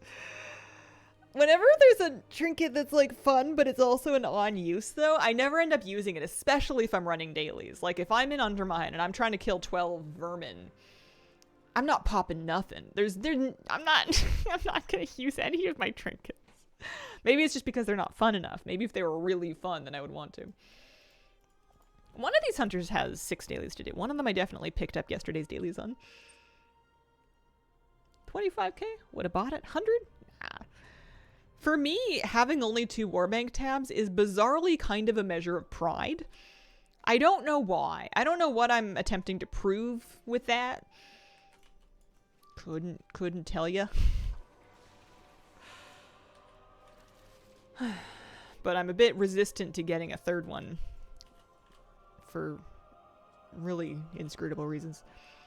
My enchanter's gotten very familiar with the warband tab blues.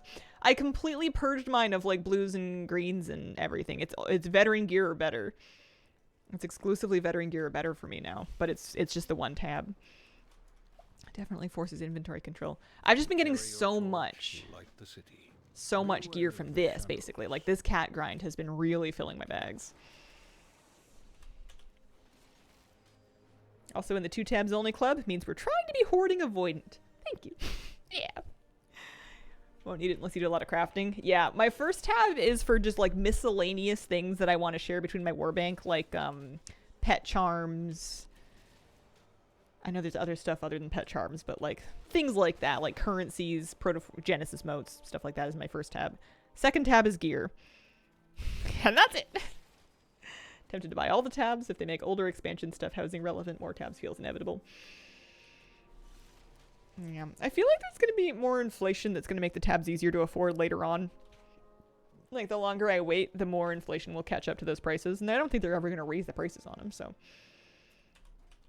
I should just procrastinate until inflation makes it manageable, right? Shame that doesn't work in real life.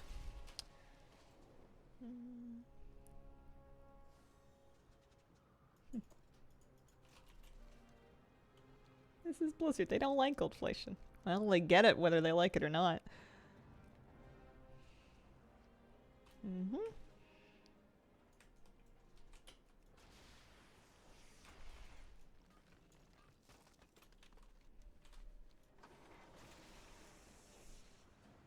Okay.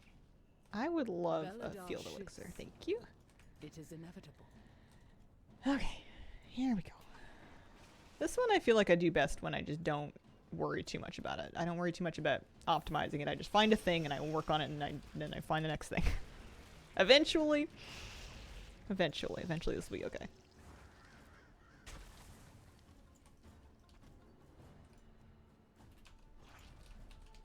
I remember once back in like BFA, I made a video trying to predict how much inflation there would be in the game based on the new gold values of gray drops, because that was the main metric I had by which to measure raw gold output. I didn't have anything else to consider. I don't even think I looked at World Quest gold drops, but I remember I posted it right before I went to BlizzCon that year. I was convinced I was onto something. Because the equivalent grays were worth like X% more. It was crazy. I feel like you would need to be like a fairly, I don't know, decent economics background to be able to consider all of the factors that go into WoW gold inflation. Because it's a problem you could completely figure out. All of the factors are known factors, but there's quite a few of them. Most of the days getting really good gold by farming old raids. I used to do so well out of Firelands. I would run Firelands for the gold, and then getting the mount chances was secondary.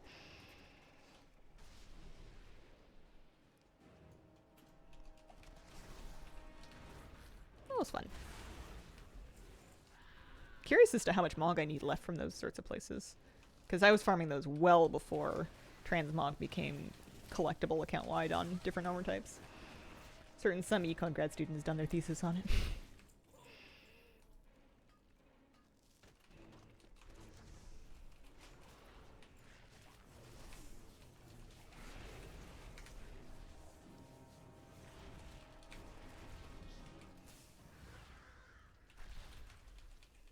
This quest has been going so much faster. I don't know why. I don't know if they've buffed something or they buffed the amounts that are given or if I've just gotten better at it, but I feel like this particular one in the elite zone used to be so painful, and it's going a lot better recently. Is it because you're a hunter? It felt better on my mage and my paladin as well, though. Need one item from Firelands. It's the druid only toy. Druid only toy. I remember you could get the fire cat form. I don't remember a toy though. Must not have gotten it. They're all approximately at item level 650. The mage was 635 though, and he did fine as well. He wasn't here forever, I don't think. Maybe I'm just having a nice time. Maybe I'm not keeping track of how long it's taking very closely because I'm just enjoying the stream. Having a nice chat with you guys.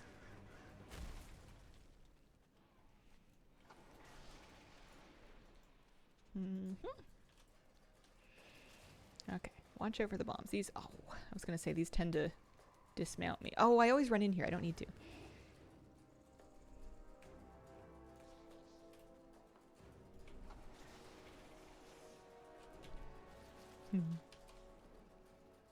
Hi, Boogie. How you doing? Happy Friday. You guys that make plans for your weekend kind of people? I feel like what are you doing this weekend is like standard small talk fare. And it's a valid question. Some people might have plans for the weekend, but I remember whenever people used to ask me that, I would, well, first of all, I was streaming through the weekends anyway, so it didn't really matter, but like, it's only very recently that I've started to consider actually getting out of my home and doing anything other than my usual for any combination of days off. I like zero plans. No plans ever for us. Oh, hello. Hi, Boo Boo Bear. Are you sleepy? He's got sleepy ears on. There seems to be a kitty cat in your bed. What are you gonna do, bub? You gonna go sit behind the desk? You better not come back with a plushie that's not for you. There's nothing back there for you, bub. I want to reorganize my office so bad, but I know I'm moving soon, but like, I want to reorganize it so bad. I basically want to put it back to the first layout that I had in this room. It was better. Moosey boy. I wanted to lay there. Oh my god, he laid down on... I can't put my camera over there because that's where my paper shredding pile is. And I'm pretty sure I don't have any sensitive info, but you never know. But he's laid down on the rug, like right next to the bed, to the right of that bed out of the shot. He's just laid down and he's put his chin in his paws like, oh man. Pop up. Somebody said the nicest thing to us when we were out walking yesterday. It was a family that we chatted with very briefly. Their dog ran up ahead of them and I said hi. And it was myself and my husband and our dog. And she was like, oh man, your dog's just like you guys. He's always smiling. I guess she sees us around because we walk in the same area often, but it was just like the nicest thing a random person's ever said to us. It's Memorial Weekend. Stay at home. Used up all my cool mount luck and getting the links for my third bag. Third bag! Holy smokes! Aw. I know, it was so cute. It was such a sweet thing to say. Oh, and still colors back up. It's hard not to smile when you're with Moose. He's just so funny. He's eternally doing something that I find charming.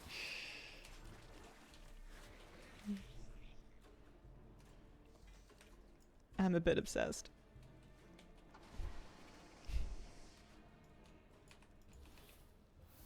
He's my pup. I'm pretty sure he could eat my hand and I would be like, oh look, he's hungry. Baby's hungry, baby wants a snack. Baby ate my fingers. Like, I don't know if there's anything he could do where I would actually be like not happy with him. I mean, obviously there's boundaries, but like, I'm just so obsessed. Okay, that quest is done, that one's done. One more.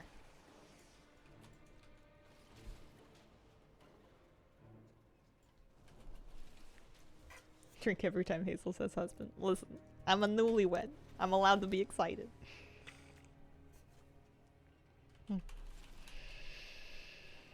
You guys haven't even met him yet.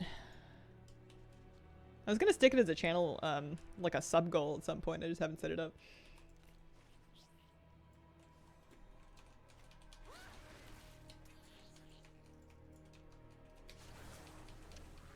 Yeah, I still use the word partner as well because something that husband feels very old-fashioned.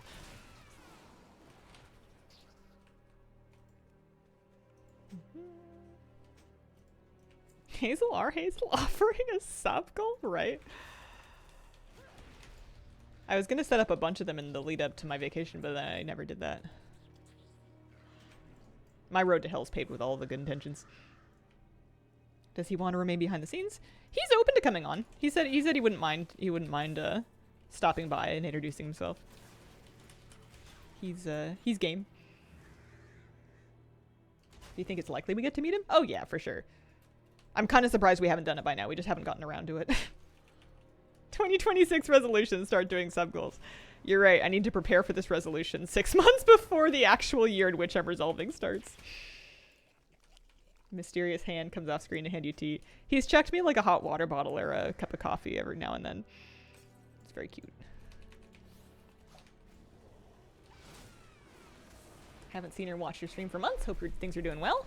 Last update I had was you just getting Moose. My puppy is 2 years old now. I got him almost 2 years ago. He's all grown up. He's just off camera. He's laid down just off camera.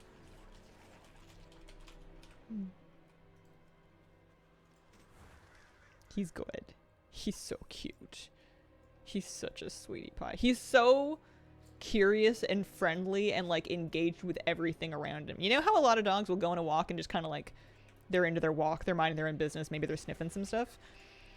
Moose will check out every person, animal, anything around and investigate it thoroughly for signs of, is it interesting or is it interested in Moose?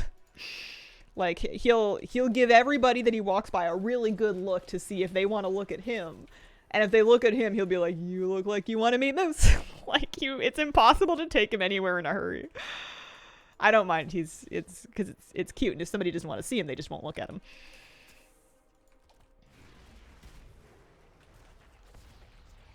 Does he ever say to you, don't you have to stream now to get you out of the room? The husband or the dog?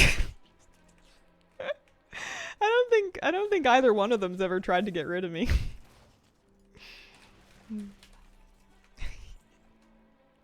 It's early though. Give us a few years.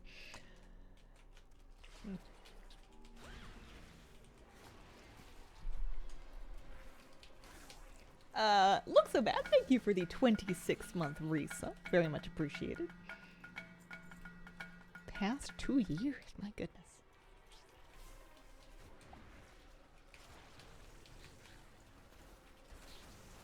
My little dog makes walks take forever. She would sniff every yard we pass for so long. In the past, I've always had dogs that when you took them out on a walk, they'd be like, cool, we're walking, and they would have like consistent forward motion. And Moose is sometimes that dog, but he's not always that dog. And I had to really adjust my expectations to that and realize that I wasn't going to go anywhere in a hurry, and I was going to need to pull over to let lots of people pass me because Moose is taking his moosey time. Which is a change for me because I used to go for walks even before I had a dog, and I was always very much a fast walker. It was very rare that anyone would pass me. I would almost always be passing other people walking because I would walk at quite a quick pace. Farming dells for check cards to make chet lists to get a Paragon mount. Nice. I want to do more chet lists for the week, but I'm kind of hoping that I just get this mount and then I can do other things like Undermine weeklies and chet lists and delves. My poor Bran has been neglected. He's going to be getting experience faster. He's 73, so he's got 7 more levels. 6.5. Poor guy has been... He doesn't know where I went. He, like, catches a glimpse of me in Dornegal just as I fly by to go do something else. The flame burns for all of us. When the Yeah, starships... 3 more bags to open. Starting on attempt 74, 5, 6, maybe? Drum roll.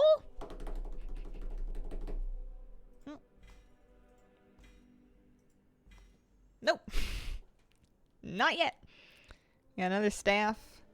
I think I have enough int staffs that I can just vendor that one directly. Get my 100 and whatever gold for it. What was lost? Here's a cloak. 184 gold actually for vendoring that. It's not bad.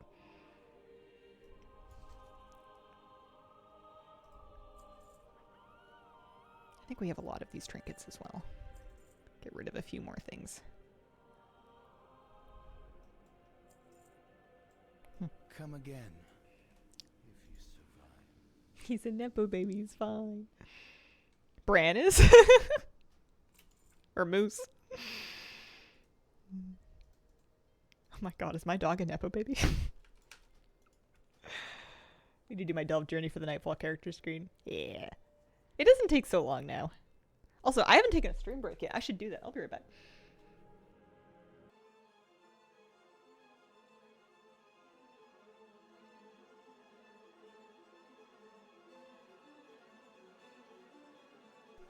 I was just checking to see if I could show you where Moose is. He's...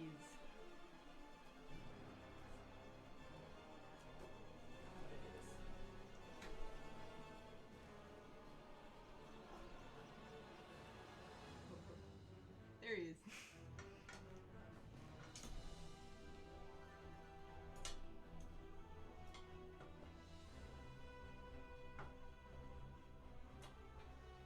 Is that more or less right? Yeah, pretty close. Behind the desk dog. Oh, he's getting up. Oh, hi, Pup Pup. How you doing? Are you gonna kiss the kitty? Lucy, she's sleeping there, bud. She was there first. What if you laid down?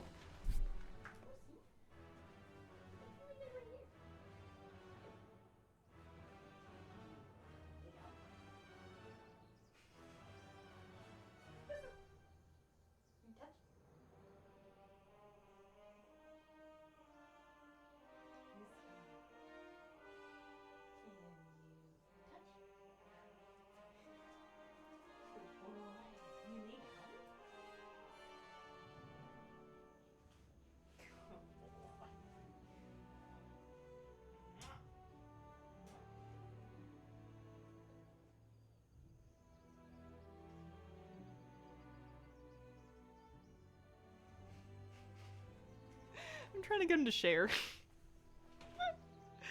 He's like so scared of her. he doesn't want to bother her, I think. Oh, she's the size of his front arm. Look at his arm. Oh man.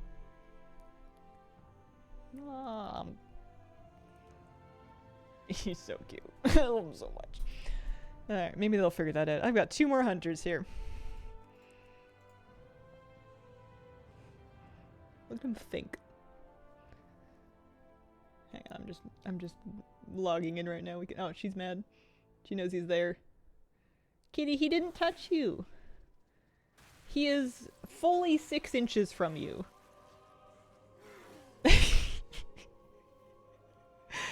He didn't do anything.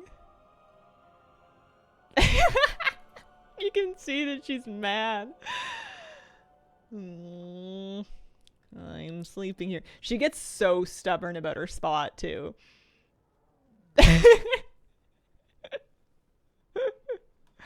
Oh dear.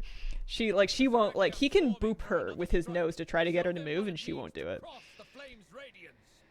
Okay, so we don't have the weekly quest. We've done it already.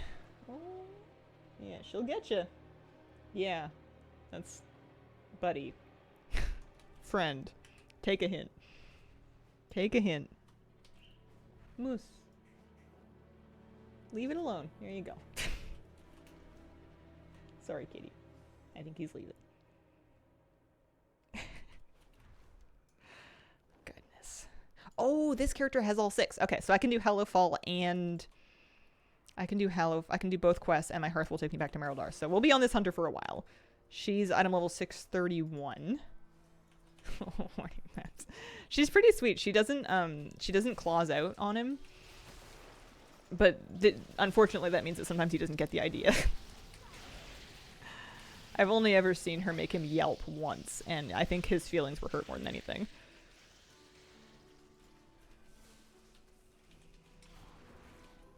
I don't see Kira using the murder mittens yet. A little warning, tap, tap, tap. Sometimes he wants her to do that, so because he thinks they're playing. And then you have to kind of distract him because he's like, oh man, listen, if I poke the cat with my nose, she taps my nose and it's fun. And she's like, you better leave. See, Kitty's doing well. Typical cat behavior. Claim the biggest bed. I don't know why I worried about them for so long. I was so worried. And I know that like it's good and healthy to be worried about your young boisterous dog bothering or accidentally hurting your older blind cat. But like I kept them separate for so long for her safety, and she's fine. She is A-okay on top of it. Patikins, thank you for the 10-month resub. Speaking of, you know the difference between a hippo and a zippo. Are zippos lighter than hippos because hippos are heavy? Is that the whole joke? Tell me there's more. One is very heavy and the other is a little lighter. Okay, alright, when you phrase it like that, it's cute. Who you calling heavy? I'm here on behalf of the hippo.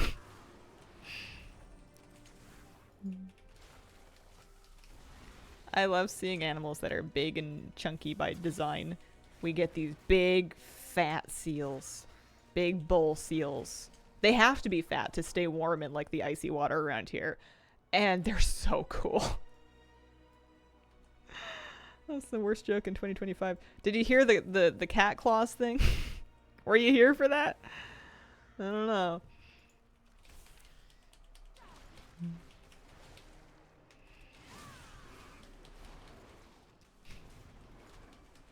Pretty bad too. At least as old as I am. Oh, this one's almost done. Here we go. I think they all can turn in back. Yeah, I'll just pick them up as I go. These ones have turn-ins like pretty much right where the quest is. We're gonna get 6 bags together and open them all at once. It'll be great. My wife approved. I like puns. I know people groan. I don't know why. I feel like I've never quite understood the groan response to a pun joke. Like, I know it's a societal thing. I've even participated, but like I don't quite understand. Like, you groan when you get like punched in the gut. It's just a little joke. It's just a little wordplay. What's the big idea? I get the groan. I live for the groans. Yeah, I'm fundamentally not getting something about the pun groan. But I also kind of live for it. I feel like that means it's a pun well done. I watch a stream where people get timed out for puns. You're annoyed at yourself that the joke got you. Huh. Huh. Oh, a little treasure.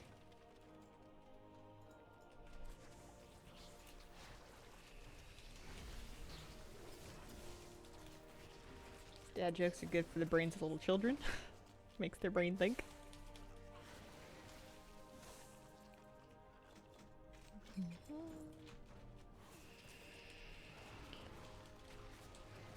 I like the jokes that the toddlers tell because they're funny, because I feel like the core of humor is to subvert expectations.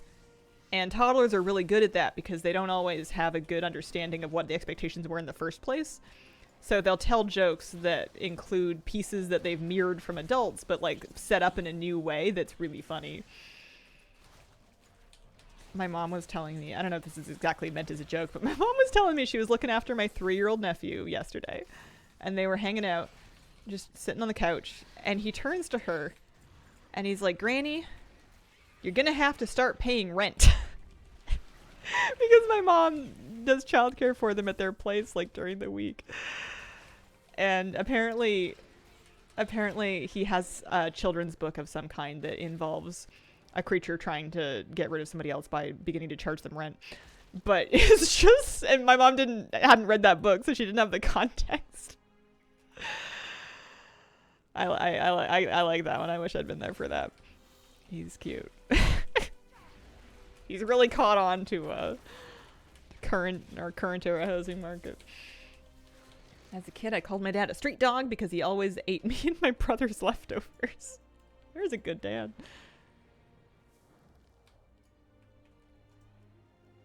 A joke I heard yesterday. Mary Poppins will no longer endorse cheap lipstick, as it cracks easily and gives bad breath. The super fragile colored lipstick gives her halitosis. Oh, I like that. I like that a lot. It's hard to make a joke that's got a good rhythm to match a song like that. That's some craftsmanship.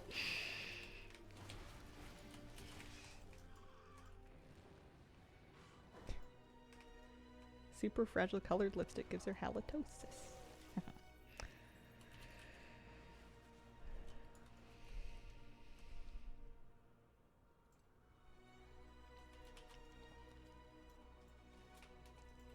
I've never heard that one before. Yeah. Time for number 3. I feel like doing dailies on all of my 80s takes about the length of my stream at the pace that I do it at. I might be able to get the time down a little bit, especially on a Hallowfall day, but it's roughly 3 hours to do them all. My dad has a gold tooth and mine has diabetes. You know, okay is sometimes used as shorthand for okay. Yes. I do.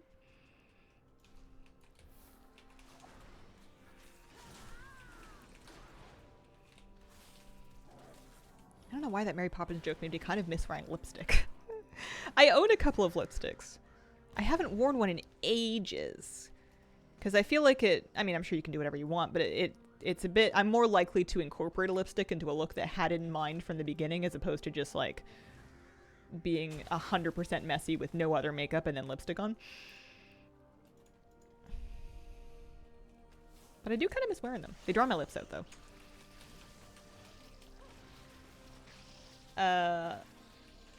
You've also heard someone call their grandfather Pop.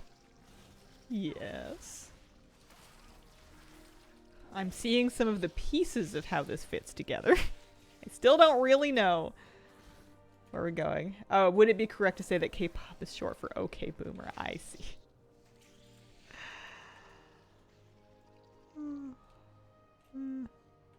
Yeah.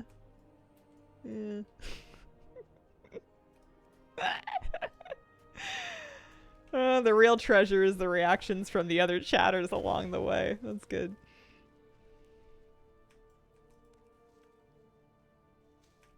Something to think about. I need to start listening to new music. I'm just gonna start picking random albums, downloading them to my phone, and then putting them on in the car on repeat for a week, and I'm not allowed to decide that I don't like an album until I've heard the entire thing through at least 3 times. This is my new plan. I haven't started it at all yet, but I am bored of the music that I have, and I'm ready for something different.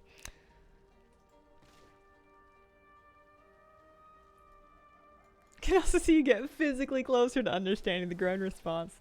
You take recommendations?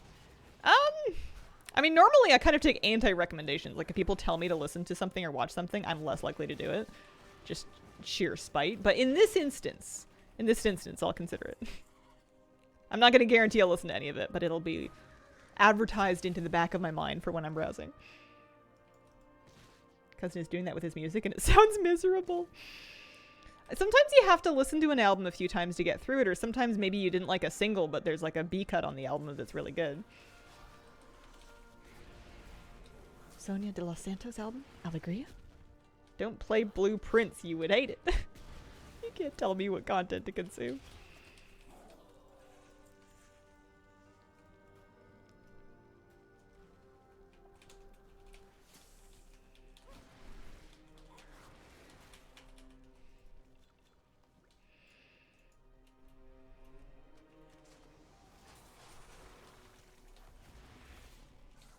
Found it for my kid for Spanish learning, and I'm loving it. It's chill.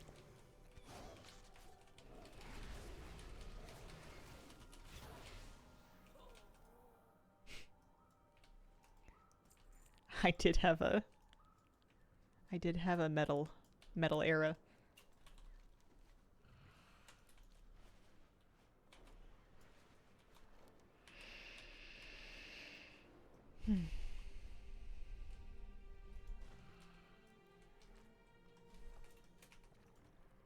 the warmth of the sacred flame. Yeah. Alright, we're heading down the hill. 3 more dailies to do. How come no cat yet? Where is cat? Why is there no cat? Sorry, Katie, not you. You're perfect. Where is the Void-Scarred Lynx? Suppose I'm not quite at 100 attempts yet. Got the Swarmer and the Void Griffin in one go. Do you look back fondly at your metal era? No, not really. I think it was helping me work through some teenage feelings that I have now successfully processed and no longer need that avenue through which to work through them. Liberty Bell, thank you very much for the 39-month resub. Hi, Hazel. I'm so glad I finally get to be here while you're live. I've been wanting to say congratulations on your wedding. I thought your dress was gorgeous. Did I miss any wedding photos? Big thank you for all your raid guides, endless tips I get watching your streams, even if I don't always catch them live. Keep up the great work. Thank you. You have not missed any. I have not posted any wedding photos. I haven't committed to not. Honestly, we don't have most of them back from the photographer yet anyway. And the ones that we do have other people in them that I'm not prepared to post. So I haven't shared any yet. I may share them eventually. You got to see the dress. At one point, I pulled the dress out of the closet that's next to me just to show it on stream. I didn't post it either, but it was it made a stream appearance. You got married. I've been gone. Congratulations. Thank you. Thank you very much. I see. Didn't see, as it were.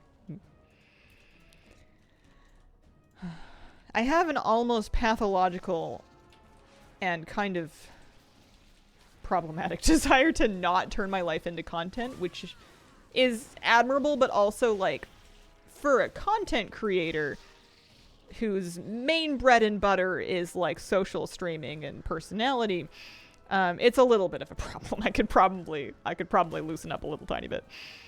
I just, I get like these weird blocks in my mind where I'm like, thing is for life, thing is not for content. This thing is for content, this thing is not for content. And I just don't like mixing and matching.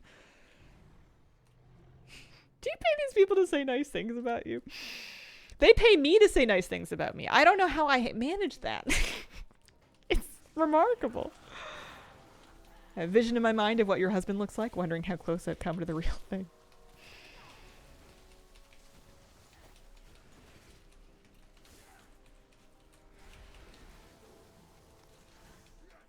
Yeah, well, we'll have him on eventually, one day.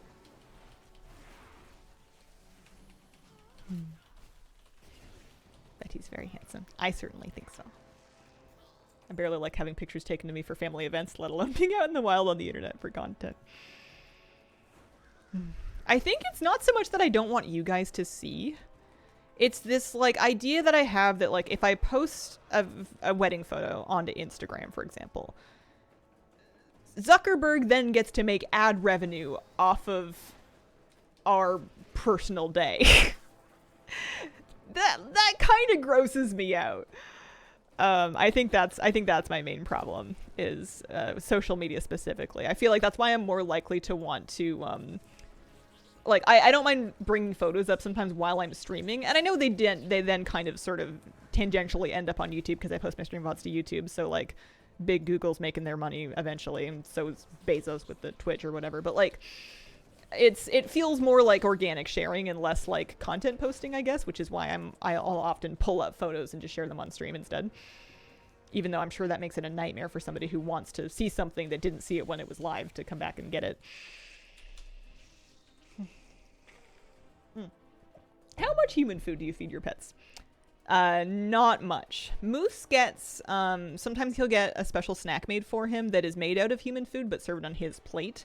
Like if his tummy's upset, we'll make him rice and sometimes chicken or fish. Sometimes we'll give him a little fruit snack. Like if we have a banana, I might get him a little piece of banana. He likes carrot. I'll make him carrot sticks sometimes. But I'm not just gonna give him like a hamburger or anything. Have him come in and sit in your lap like Kieran. I didn't think about that as a reason, but I will use that now for when people ask why I don't have any social media anymore. Home cook my dog foods. My dog only eats human food. Twitch and Blue Sky left. I like Twitch because Twitch feels a little bit more... It's real time, which is nice. It feels like more of an actual connection with actual people without a whole lot of stuff in the middle of it. I know that Twitch runs ads, and I know I pay my rent with them. I'm not too good for it or anything like that, but it's like real time, synchronous conversation. You know, it doesn't have to be super deep, but it still feels. If it is social media, but it feels less like social media than like posting on another platform would be. But it's hard to have complicated feelings about social media when you make your living as a creator. That's a really tough one to reconcile because you can have your principles and that's all fine and well and good, but unless you want to literally re-engineer a career change after 13 years or whatever it's been, you can't have too many principles, otherwise you're not going to be able to pay your rent. And yes, I'm sure I'm capable of getting another job, but it would mean debt, and it would mean like 6 roommates, and it would mean renting forever, and like all kinds of things that are like really difficult to stomach on behalf of your social media principles, right? It would mean no home ownership, that kind of thing. So, and also there are lots of things that I genuinely like about doing this, and there's some things that I think I'm actually good at. Like I feel like there is value that I bring to it somehow. So I'm not in a hurry to quit or anything, but it does, I do occasionally get like these bouts of feeling really conflicted about making content for these platforms that I don't really trust or like very much.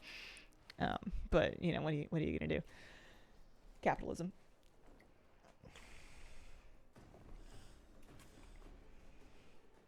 Fear of collateral damage. If I was a content creator, wouldn't want family to get caught in the crossfire of potential notoriety. Yep. There's a reason why I haven't had like my mom on stream or anything like that, and why I don't post photos with any of them.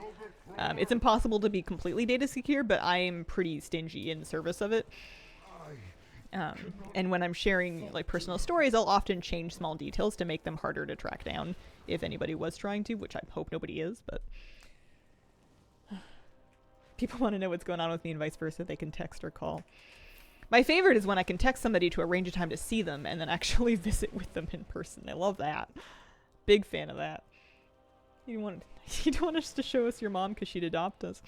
You would be so jealous of my mom if anybody with a hard relationship with their mother, which is completely normal and completely fine, and a lot of people would potentially be so jealous because my mom is the best. She's so sweet. She's just wonderful. Love my mom. I'd share her if I could. I have not seen the new WoW book. I don't usually keep up with them. I think you guys are way overthinking it. You have to some extent, I think you have to overthink things on the internet, because if you're not doing it, somebody else is going to, and just because you think something's not a big deal doesn't mean somebody isn't going to find something and use it against you. I think it's much better to be safe than sorry when it comes to data protection. Got burned by the Dragonflight WoW book. Hate talking on the phone. Even as a teen, I hated the phone. Phone's hard.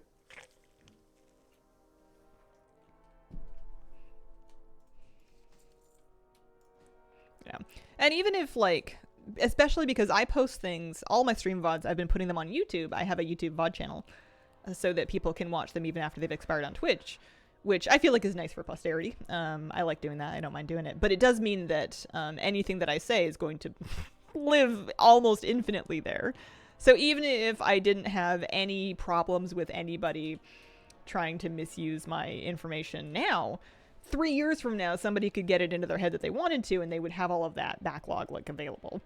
I feel like you have to be very preventative about that kind of thing. You like the city. Stay productive in the light, vigilant in the night. 2, 4, 5. We got one more to do.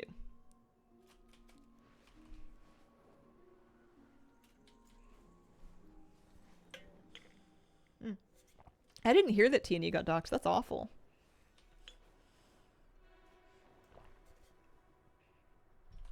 Having like personal security violations can really shake you for a long time.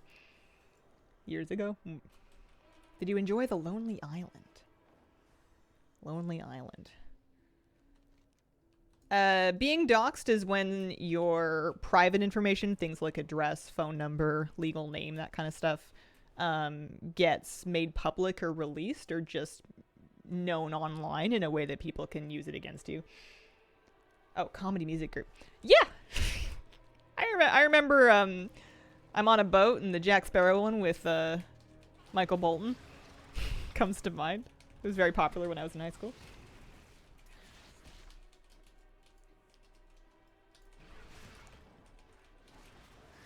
Words of wisdom for future memory. I don't think I've lived long enough to be very wise yet. Check in another 20 years, see if I've learned anything.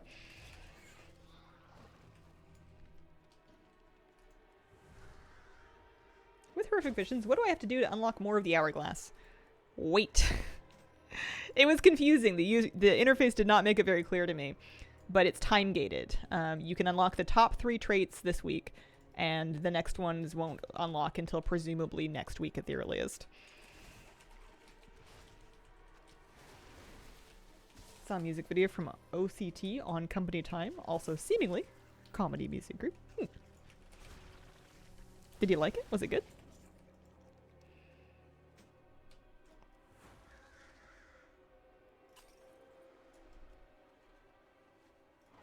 Half horse, half man. Stuck in my head this whole day. Swear the boxes are a lie. Over 1,000. Over 1,000! How many alts do you have? You can only do 3 per alt per day. Oh my goodness.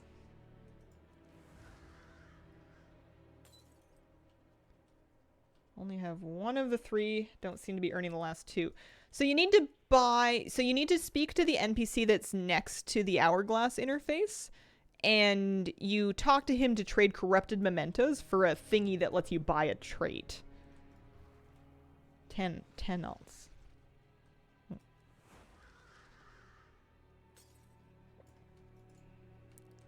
They get more expensive. Like the first one's cheap and the next one's a bit more. You're not dumb at all. It's not wildly obvious at first.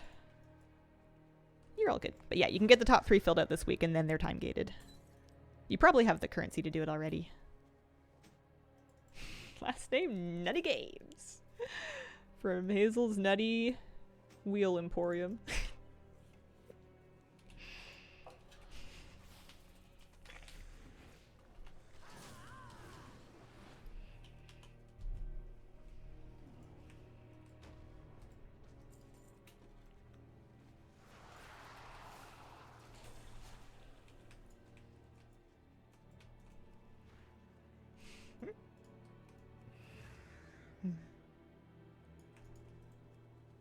Do you think Moose is Moosey Nutty Games? Is he still in here?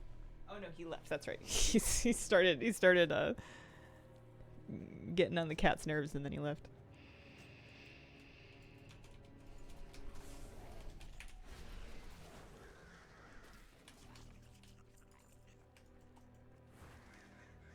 Chased away by the tail.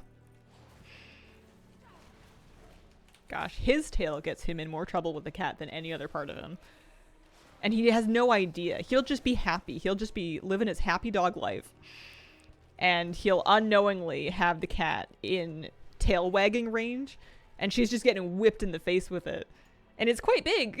And it goes quite fast. And it kind of hurts. It's like a wet towel when it hits you. And I'm big. I'm not like a tiny cat. She does not like that. That makes her mad more than anything else. Understandably so. Whenever I see a dog tail wagging, I feel like they have absolutely no concept of its dimensions. I don't think that they have fine motor control over it. I think dog and cat tails are involuntary motion. If you've ever seen a cat grab their tail to groom it, they look like they really have to wrangle it down and then hold on to it because it's getting away from them. I think that it's involuntary motion. I don't know if dog tails are the same thing, but I'm pretty sure they are. Like, I think I think even if you wanted to train your dog to like move its tail to the left, I don't know if they can do that. I don't know if that's true. I don't know if I've just invented something or if it's true, but it feels true. That's dangerous for the internet. Okay, we're turning in number 6, and then we're gonna... Actually, we can open 1, 2, 3, 4, 5, 6. We've got all of them. Let's go do it in Merildar, huh? Sounds true enough. Believe you blindly, not gonna double check. There you go. Speaking of tail, she's got her tail like captured by her front paws and tucked under her chin. She's like corralled it. Not getting away from her now. I think Stephen Colbert calls that truthiness. Portable cushion. Her tail's so soft. She has such lovely soft fur. Now this one looks like they have a story to tell. Who are you calling this one?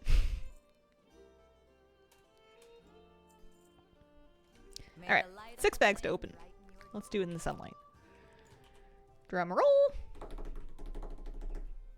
1, 2, 3, 4, 5, 6.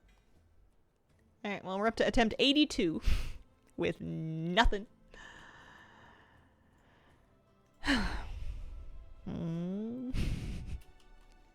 gonna go turn in, buy a piece of Mog for my emblem of service here. Yeah, maybe 83rd is the charm. It's only 11:30. We got at least one more hunter to mess with, I'm pretty sure. Before we run out of max level alts.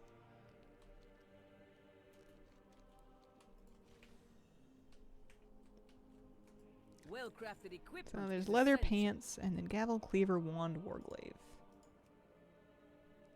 The warglaive is learned but from a different appearance, it looks like. Cleaver we can definitely get. Can I equip it? Imperial steel conquered a continent. Yeah, just to take off the I support our cooldown army on with it. the finest blades. Getting the transmog sorted at least. Slowly but surely. I am now at 93%. The shadows 93% collected here. There's 2 more things that the cultist bag could give me. I need leather pants still. I somehow haven't gotten those yet. Couple of weapons. And then like a purple cudgel that could also drop from the boss. Could that not also drop from the bag? It could drop from the bag. Okay, so there's multiple sources in some of these things, but we have 93% of them done. We're nearly there. At least in terms of transmog. Okay, next one. Next alt.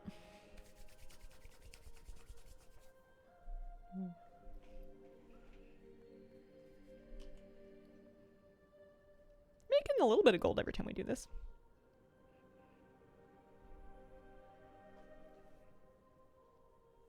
I am using all the things to keep track of the transmog I need to collect. There we go. I think I could even do this on level 70s. It's just that it would take them much longer. As far as I know, the mobs don't scale down very effectively. Maybe they do. I don't know, I could try it if we run out of, I could try it if we run out of, 80s to do it on.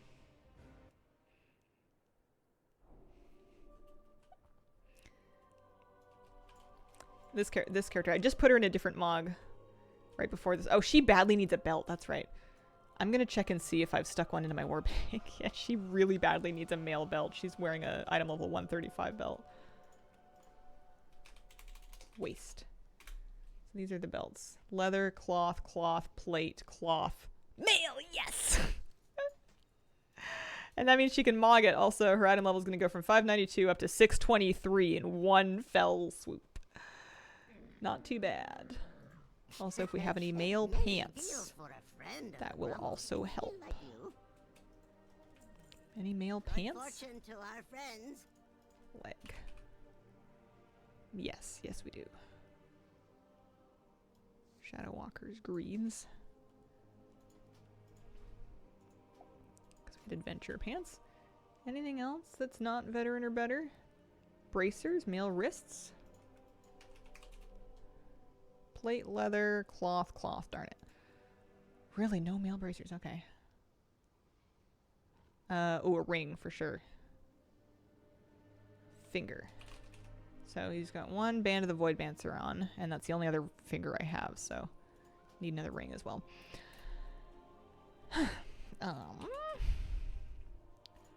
Let's just check real quick to see if there's anything really cheap. Armor, mail, wrists. Upgrades only. 538. Yeah, a little too expensive for me. What about a finger? Nope. Yeah, well, there's other ways that we can get those pieces, but at least this will help some. Okay, we have 6 dailies to do. This should keep us busy for the rest of the stream, especially because this character's item level sucks, so she really needs all the help she can get. Oh, you know what I can do? I guess this will make it even slower, but if we can check World Quest List, turn it on for this character and see if there's any World Quest items that would help in that slot. Does take more time on lower levels. Gotcha. Forgot to farm the Wind's Mysterious Change leveling mogs. Kind of taking it slow. That's a back. That's a gun. And those are the only pieces of gear on here, so not to worry there.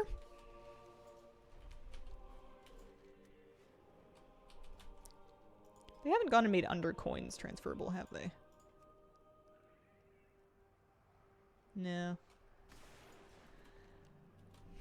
I mean, I could use undercoins in a different character to buy her a couple of things. I might do that just to make this a little bit faster.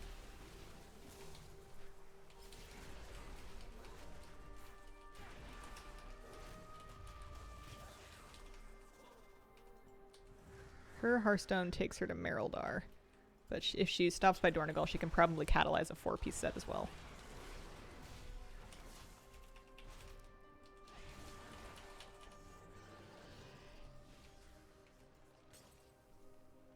Does that count as getting sidetracked? I think it's in service of the greater goal. I think that if I go up to Dornagal, which I think honestly the fastest way is just to pop down to Ashgahet and take the portal, catalyze some gear and buy myself two pieces to wear to get at least current season gear in each of these slots. I think that's probably worthwhile. Shocked that with all that gear in my warbank, not one pair of mail bracers. Especially with all those hunters that have been doing these dailies. Oh well. Going to have a problem when they add Legion Remix amount of character slots. Is it time for the Jeff Purge? You gonna go on a deleting spree? Figure out who does and does not spark joy? Oh boy. Hang on. Don't worry about it, but I must defeat this rare. I don't know if it has Mog that I need, but I heard that there are rares that have Mog that I need down here. This counts as getting sidetracked. 1000%. Also, I think my talents suck. Let's at least put ourselves in the starter build.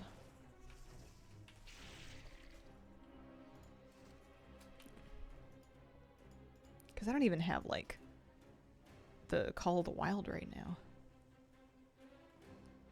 Yeah, there we go.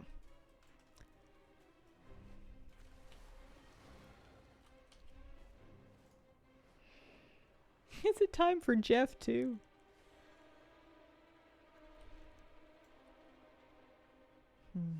Alright, we're going to Dornagal. We're gonna catalyze Forset, and I'm going to get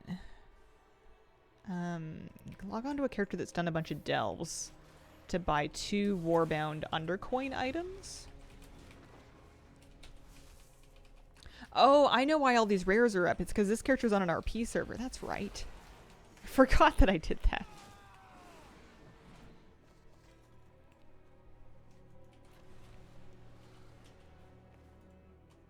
Hoping Legion Remix doesn't incentivize someone else like Pandaria did. I'd rather grind rewards with one. Yeah. I was all fine and good grinding rewards from Mop Remix with one character until the weapon situation. That would be my one request for Remix. And I guess Legion's a bit funky that way because Legion didn't have weapons. It had artifact weapons. So maybe that problem has been solved already. I feel like this map marker for the portal is in kind of the wrong spot. Maybe not.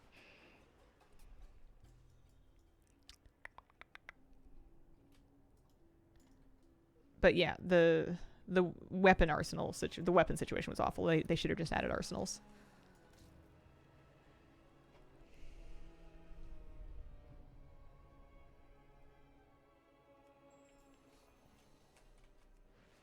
Okie dokie. I'm gonna give her force set. I love the catalyst. Great for this kind of thing.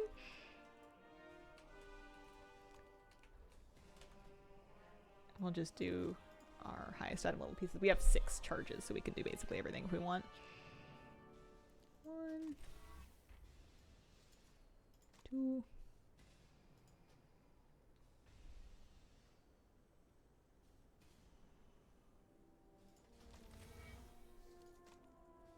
3.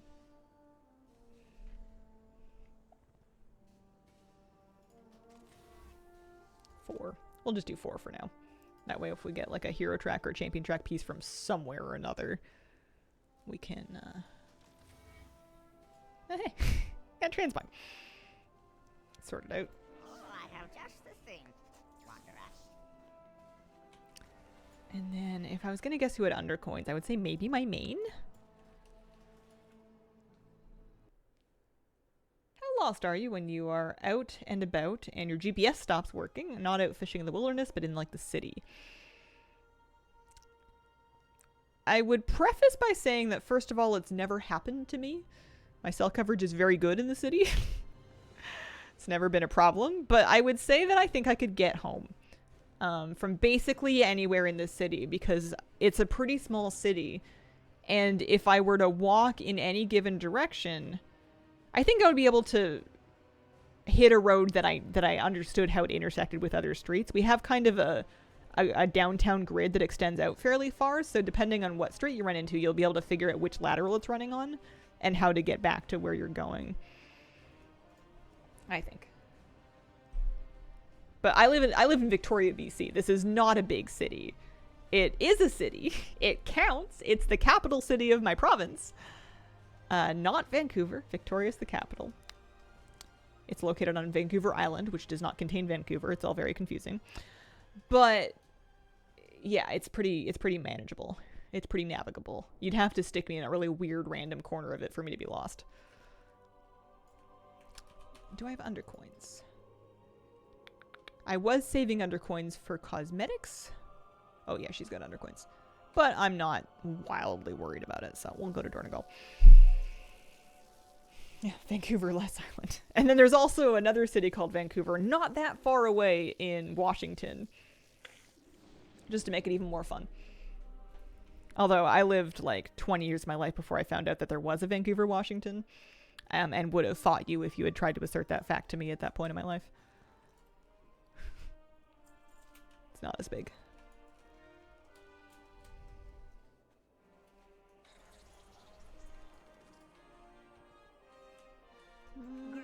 Okay. So I wanted a ring and I wanted a pair of male bracers.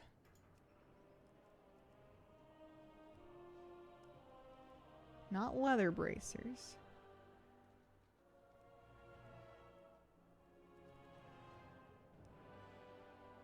Torchbearers bracers. Yeah, those are 623 veteran. And they are warbound. Okay. So there's the bracers, and then I wanted a ring of some kind. Assuming they have jewelry. Oh, I can afford an ensemble. I might do that.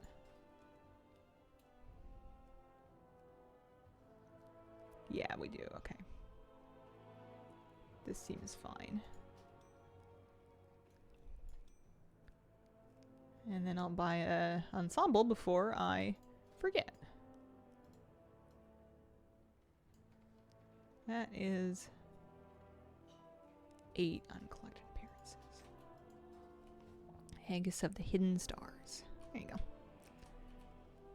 I never thought I would be gearing up this random like third hunter. But here we are. Doesn't hurt.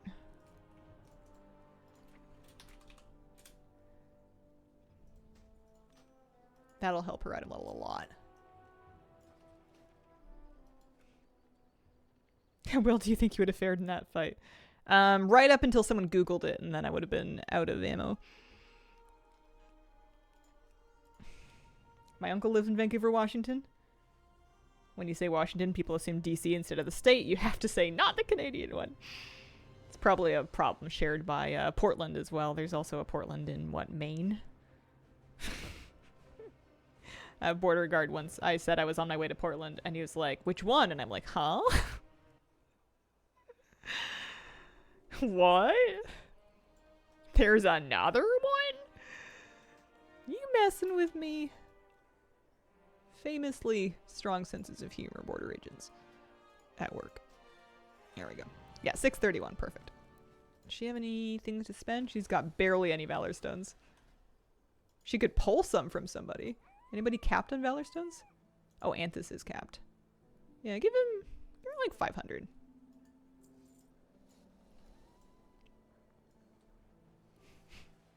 Portland, Maine, super nice. I've never been to the east coast of North America, like in general. Canada or American. Never done it. There is much I've never set eye on the Atlantic Ocean. We can take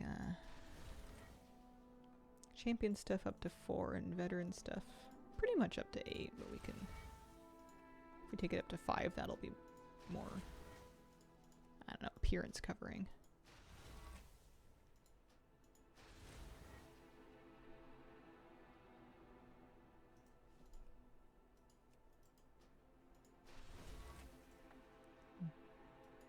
There you go.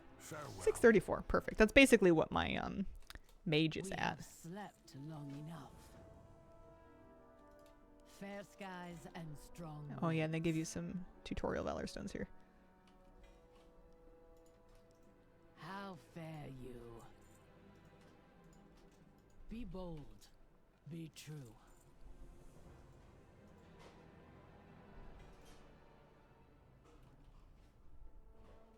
What do you seek?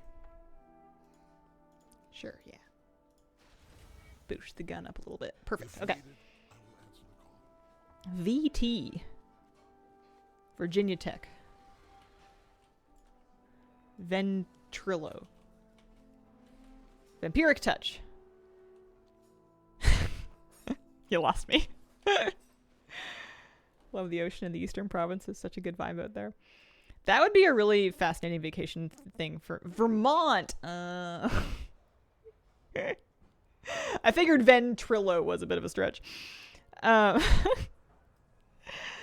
think it would be a big flight, but visiting the maritime provinces would be a really cool vacation for me to go on one day. Because that's a part of Canada that I've never even been close to seeing, and I'm sure it's very different from Western Canada. See a bit of Prince Edward Island and Newfoundland and Labrador, Nova Scotia, that kind of thing. Agree? Think you'd like it? Plus, I betcha there might just be some fishing to do. Maybe, if there's any fish left. Virginia Tech, surprised you've heard of that. Not for the right reasons. Not for anything nice. Maybe I could catch a big fish. Porcupines. Is porcupines in Nova Scotia? I think I would be a bit lost with the accents. I'm sure not everybody has a strong accent, but I'm sure I would be useless at deciphering it. I have a hard time understanding people when they're speaking to me locally in my own accent. Do you think there's other fish in the sea? For now. For the time being, there's other fish in the sea. I can't guarantee their continued existence. It's a bit dire out there. Raided with Nova Scotians, and oh boy, the accents. There was a contestant, I don't know if it was Nova Scotia, it was one of the maritime provinces, but there was a contestant on one of the recent series of Alone who was from Nova Scotia and had like a real good accent. And it was very quotable. He had caught a fish and it was a pike, and he was like, oh, that's a nice poik. You know, it's just fish for plastic, right?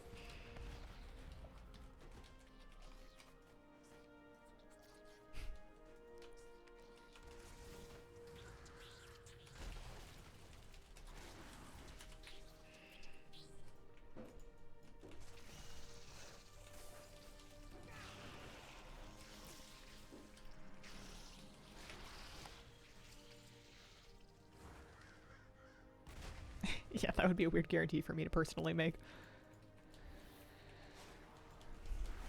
I have half of 3 of these world quests done. That's funny. That's a bit silly of me.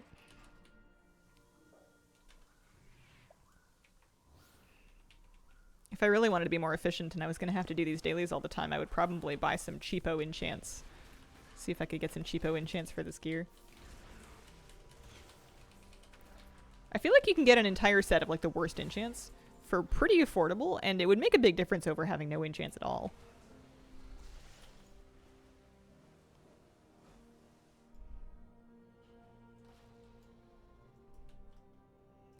There is always hope if we choose Go. to look for Alright, it. 1 bag.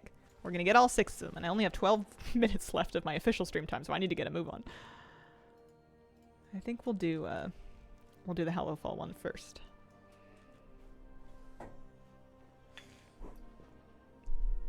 Part of me wants to get into snorkeling in lakes and off coasts here to just do like shallow diving for seeing what I can see, seeing what the underground terrain looks like. And then the other part of me is like, you're never going to do it because you're going to be cold. And also, you would need to get either prescription diving goggles or a set of contact lenses, because otherwise you're going to have to wear your glasses inside your goggles, and that's going to be a big mess. I can see myself going snorkeling, and it's like, oh man, you see anything cool down there? And I'm like, I don't know. Maybe? Kind of blurry? Maybe you could even get it for your 500 gold you've got left, right? I like being able to filter the auction house search to current expansion items. That's very useful when you're looking for enchants. You can, in the regular default auction settings, you can filter to current expansion only. It's great. I've never worn a wetsuit. No, I thought of that when I was considering my cold water diving plan. But I feel like I would be more likely to get used to just diving in a regular swimsuit and being cold than I would be to wriggle into a wetsuit and get out of it. They look so difficult to get into and out of. The hardest part for me about going to yoga, aside from all of the bending and snapping, is just getting into the yoga leggings. And those are like regular clothes. People wear those for fun. Tight clothes are a tough one for me. I can see the purpose of it, but they're hard. They're difficult. It's not that bad, and dude, they're like magic. Alright, you're kind of talking me into it. Prescription goggles sound interesting. I think contact lenses would probably be a bit more widely applicable.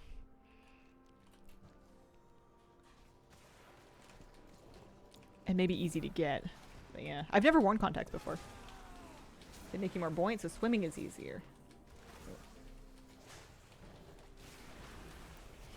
I know they make you warmer, which would be useful, especially if I wanted to go into the ocean.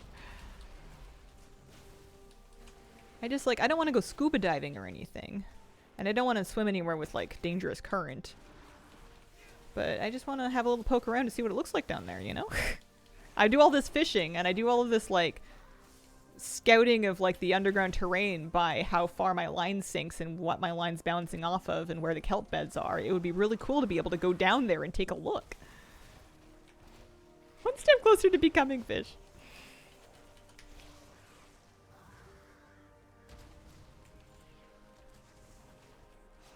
Hard to put into words. How much warmer they make you? You know you're in 5-degree water and you're cozy. That is wild.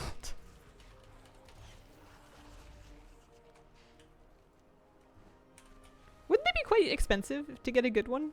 It sounds like the kind of thing that they would charge you like $300 for. We are the holders of hope. Although, whenever I'm imagining doing hobbies like this, I'm always imagining some, like, vague future version of myself that, like, does a lot more work and therefore earns more money. Is that expensive for a hobby? Depends on how broke you are. Depends on how you're doing otherwise in your life at your cost to income ratio. Like renting myself into hobbies. That is smart.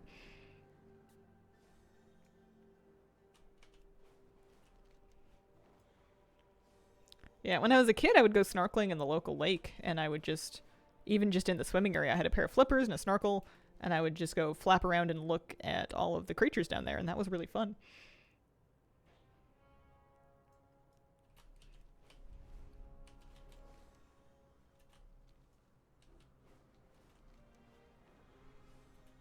I think it was also cold, but I'm pretty sure I was doing it in like the heat of summer.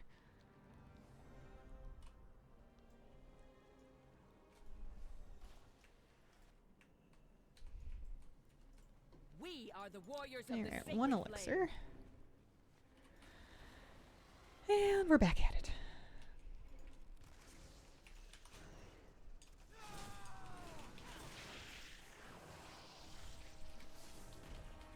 I tried archery for the first time recently. That was pretty fun. If I keep going, I will eventually have to get one. But for now, I can use the ones at the club. I'm assuming you mean like a bow. Oh, I got an achievement. Back to the wall. Yes. That's cool. Have you ever tried axe throwing? Sounds kind of up your alley. I've seen axe throwing at like Renaissance fairs and whatnot, and I know that there's like a axe throwing place in town. I don't remember if I tried it at the fair. I feel like it would have been, I would have been afraid of being a bit too much of a wild card. Just having such poor aim that things become unsafe for everybody very quickly. Have not, would like to do it once. Archery is so much fun, something I'd like to do again. We did archery once at like camp, I think. Either that or I read a book about somebody doing archery at camp and I like internalized that as my own memory. One of those two things happened. Financial investment, which keeps me from diving in. You ever go clamming, get other shellfish, or do you prefer fishing fish? There is almost, not always, but almost always, a neurotoxin that makes the bivalves unsafe to eat. I have dug for clams before, but red tide makes it very dangerous for a large portion of the time, so as a general rule, I don't mess with it. I'd rather catch fish. Also, you can really slice your hands up digging for clams. The last time I did it, I was a kid and I was at the beach with my grandmother, and I just tore up my hands digging for clams. What if the axes are made of foam? Nerf axe throwing. Don't tell me I can get a fiberglass longbow from Canadian Tire. That's enabling. I go to Canadian Tire fairly often. I get my pet food there. Pop up to the, I bet you they keep the bows right by the fishing section too.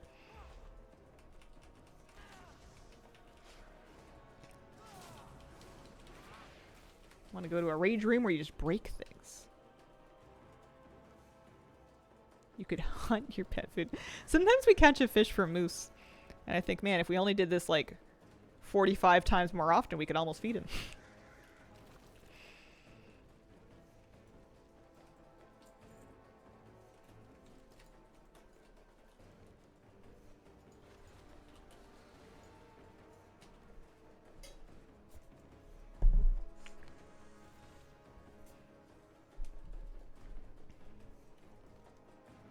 He loves fish. He likes chicken and he likes treats, but fish is like his favorite.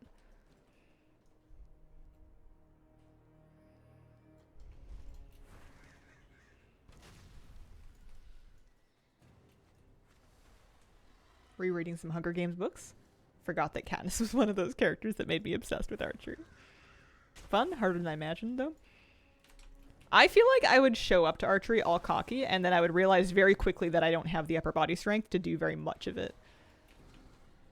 I found that out in yoga pretty quickly, that I was going to need to really catch up in upper body strength if I wanted to get much farther. My legs were a lot more prepared to put on muscle than my shoulders and arms were.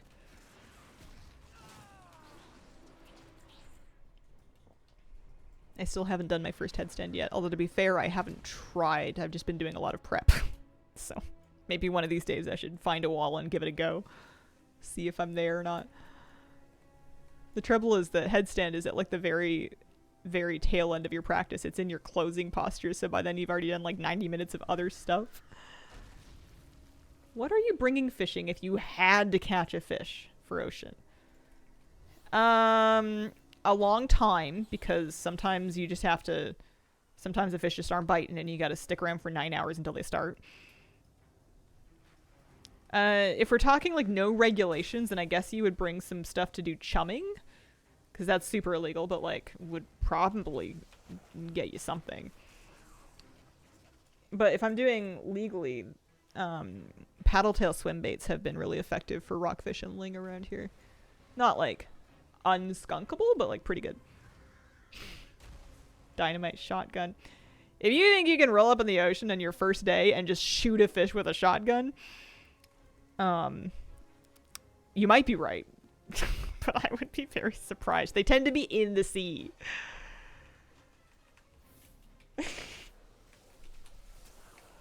Gotta find the fish first.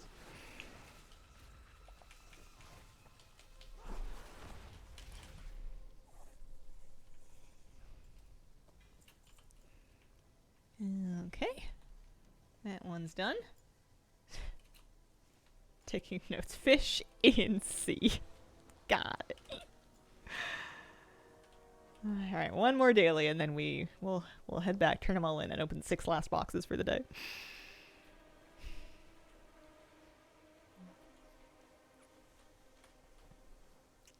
Apparently the season is the pink salmon run.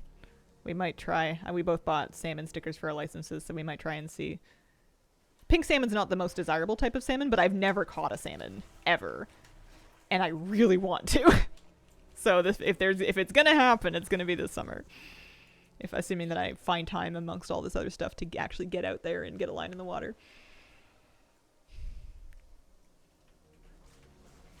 Can't catch anything if you're not out there fishing.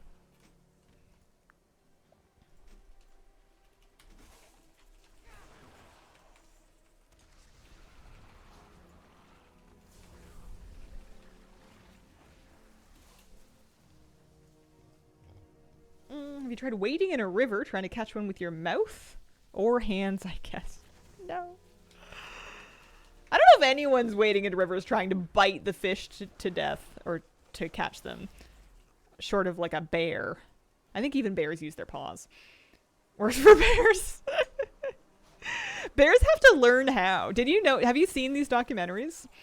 There's like nature documentaries that show bears teaching their cubs how to fish, and they suck at it for years. These bears spend years at the river trying and failing to slap fish out of the water because it's freaking hard. And they're not born being good at it. They have to practice, and they get hungry and they get skinny, and you know, mom catches them fish for a while and then she moves on. And they gotta figure it out, and they like fail over and over and over and over again. Like, I had kind of this naive assumption that animals are just good at stuff by default, that they just have some weird magic animal power that means that everything that they can do, they just knew how to do immediately. Like, they just came with that and never had to learn or practice anything. And it's not even remotely true, but it just feels like one of those things that should be true.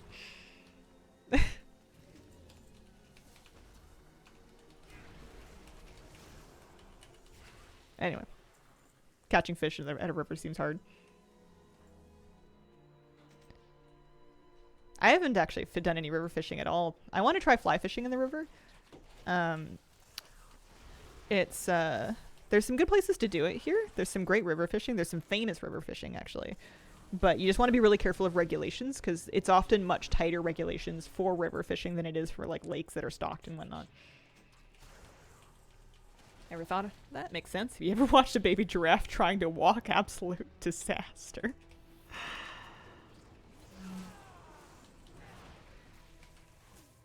People think of animals as living machines that innately have their abilities instead of learning like people. Exactly.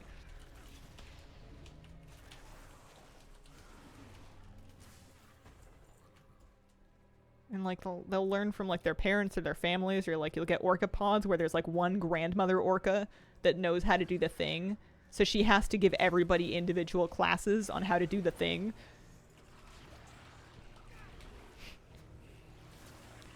Fly fishing is a different style of fishing rod, in case that was a genuine question. The reel is a bit different, and it's cast in a different, with a different mechanism, kind of, with a different motion. You generally won't have the same kind of weight on the end of a fly fishing line, but the line itself is heavier, and you'll see people kind of whip the rod back and forth to cast it out. Great for, you can fly fish in lots of places, but great for rivers in particular. And then the lure on the end of it is generally crafted to imitate some kind of a bug. There's wet flies and dry flies. People tie their own flies. If you don't have $1 million, you probably should learn how to tie your own flies because the store-bought ones are very expensive and it's very easy to lose them. You need to get a fish whistle. Are you catching flies? Not short of a very unlikely accident. I've only ever caught one little fishy on a fly rod. I didn't even know I had him. I had cast out because we were just practicing casting at the shore of this lake because we had just got our fly rods and we didn't know what we were doing with them. And I had cast into the lake and I was like, well, that cast was okay. I'm going to try again. So I whip it back to try to cast again. And then I'm like, oh man, there's a little bit of extra weight on my line. And I'm like, oh, hey, look, I got a fishy. It was a little pumpkin seed, which is like a sunfish. Related to bluegill, and it had taken my fly, and the poor thing, I whipped it out of the lake because I had no idea I had caught it. It went flying. I released it. I took a little picture with it and then I put it back. But I had, it was cute. It was funny. You just being silly. Silly. Poor fish. It was very small. It was a small fish. Those things are pretty tough. They're also invasive, so don't feel too bad for it. Not that it's its fault that it's invasive, but if you do keep any of them, they make nice little eating if you fry them up. There's not much on them, but they're tasty. And they're competing with local fish in the ecosystem. There's no catch limits on them as far as I know. Okie dokie. 6 last bags to open for the day, and then I am leaving until tomorrow. Drum roll. Please. I say that like I'm not the one doing the drum roll. Da-da-da. 2. 3. Oh, I got a transmog. 4. 5. 6. Now 88 attempts now. So that means that we did roughly a neighborhood of 28 attempts today. That sounds true because some of the characters had 6 and some of them had 3, somewhere around there, approximately. My goodness. Many wares. It's funny. She got male bracers to drop. I should stick those into the warbank for the next character to use. I would like to thank you very much for spending this time with me. I'll be back tomorrow morning for Saturday morning stream. I have yet to get the mount drops. I'm probably going to be doing more of this. I appreciate the company, and I hope you have a wonderful, wonderful day.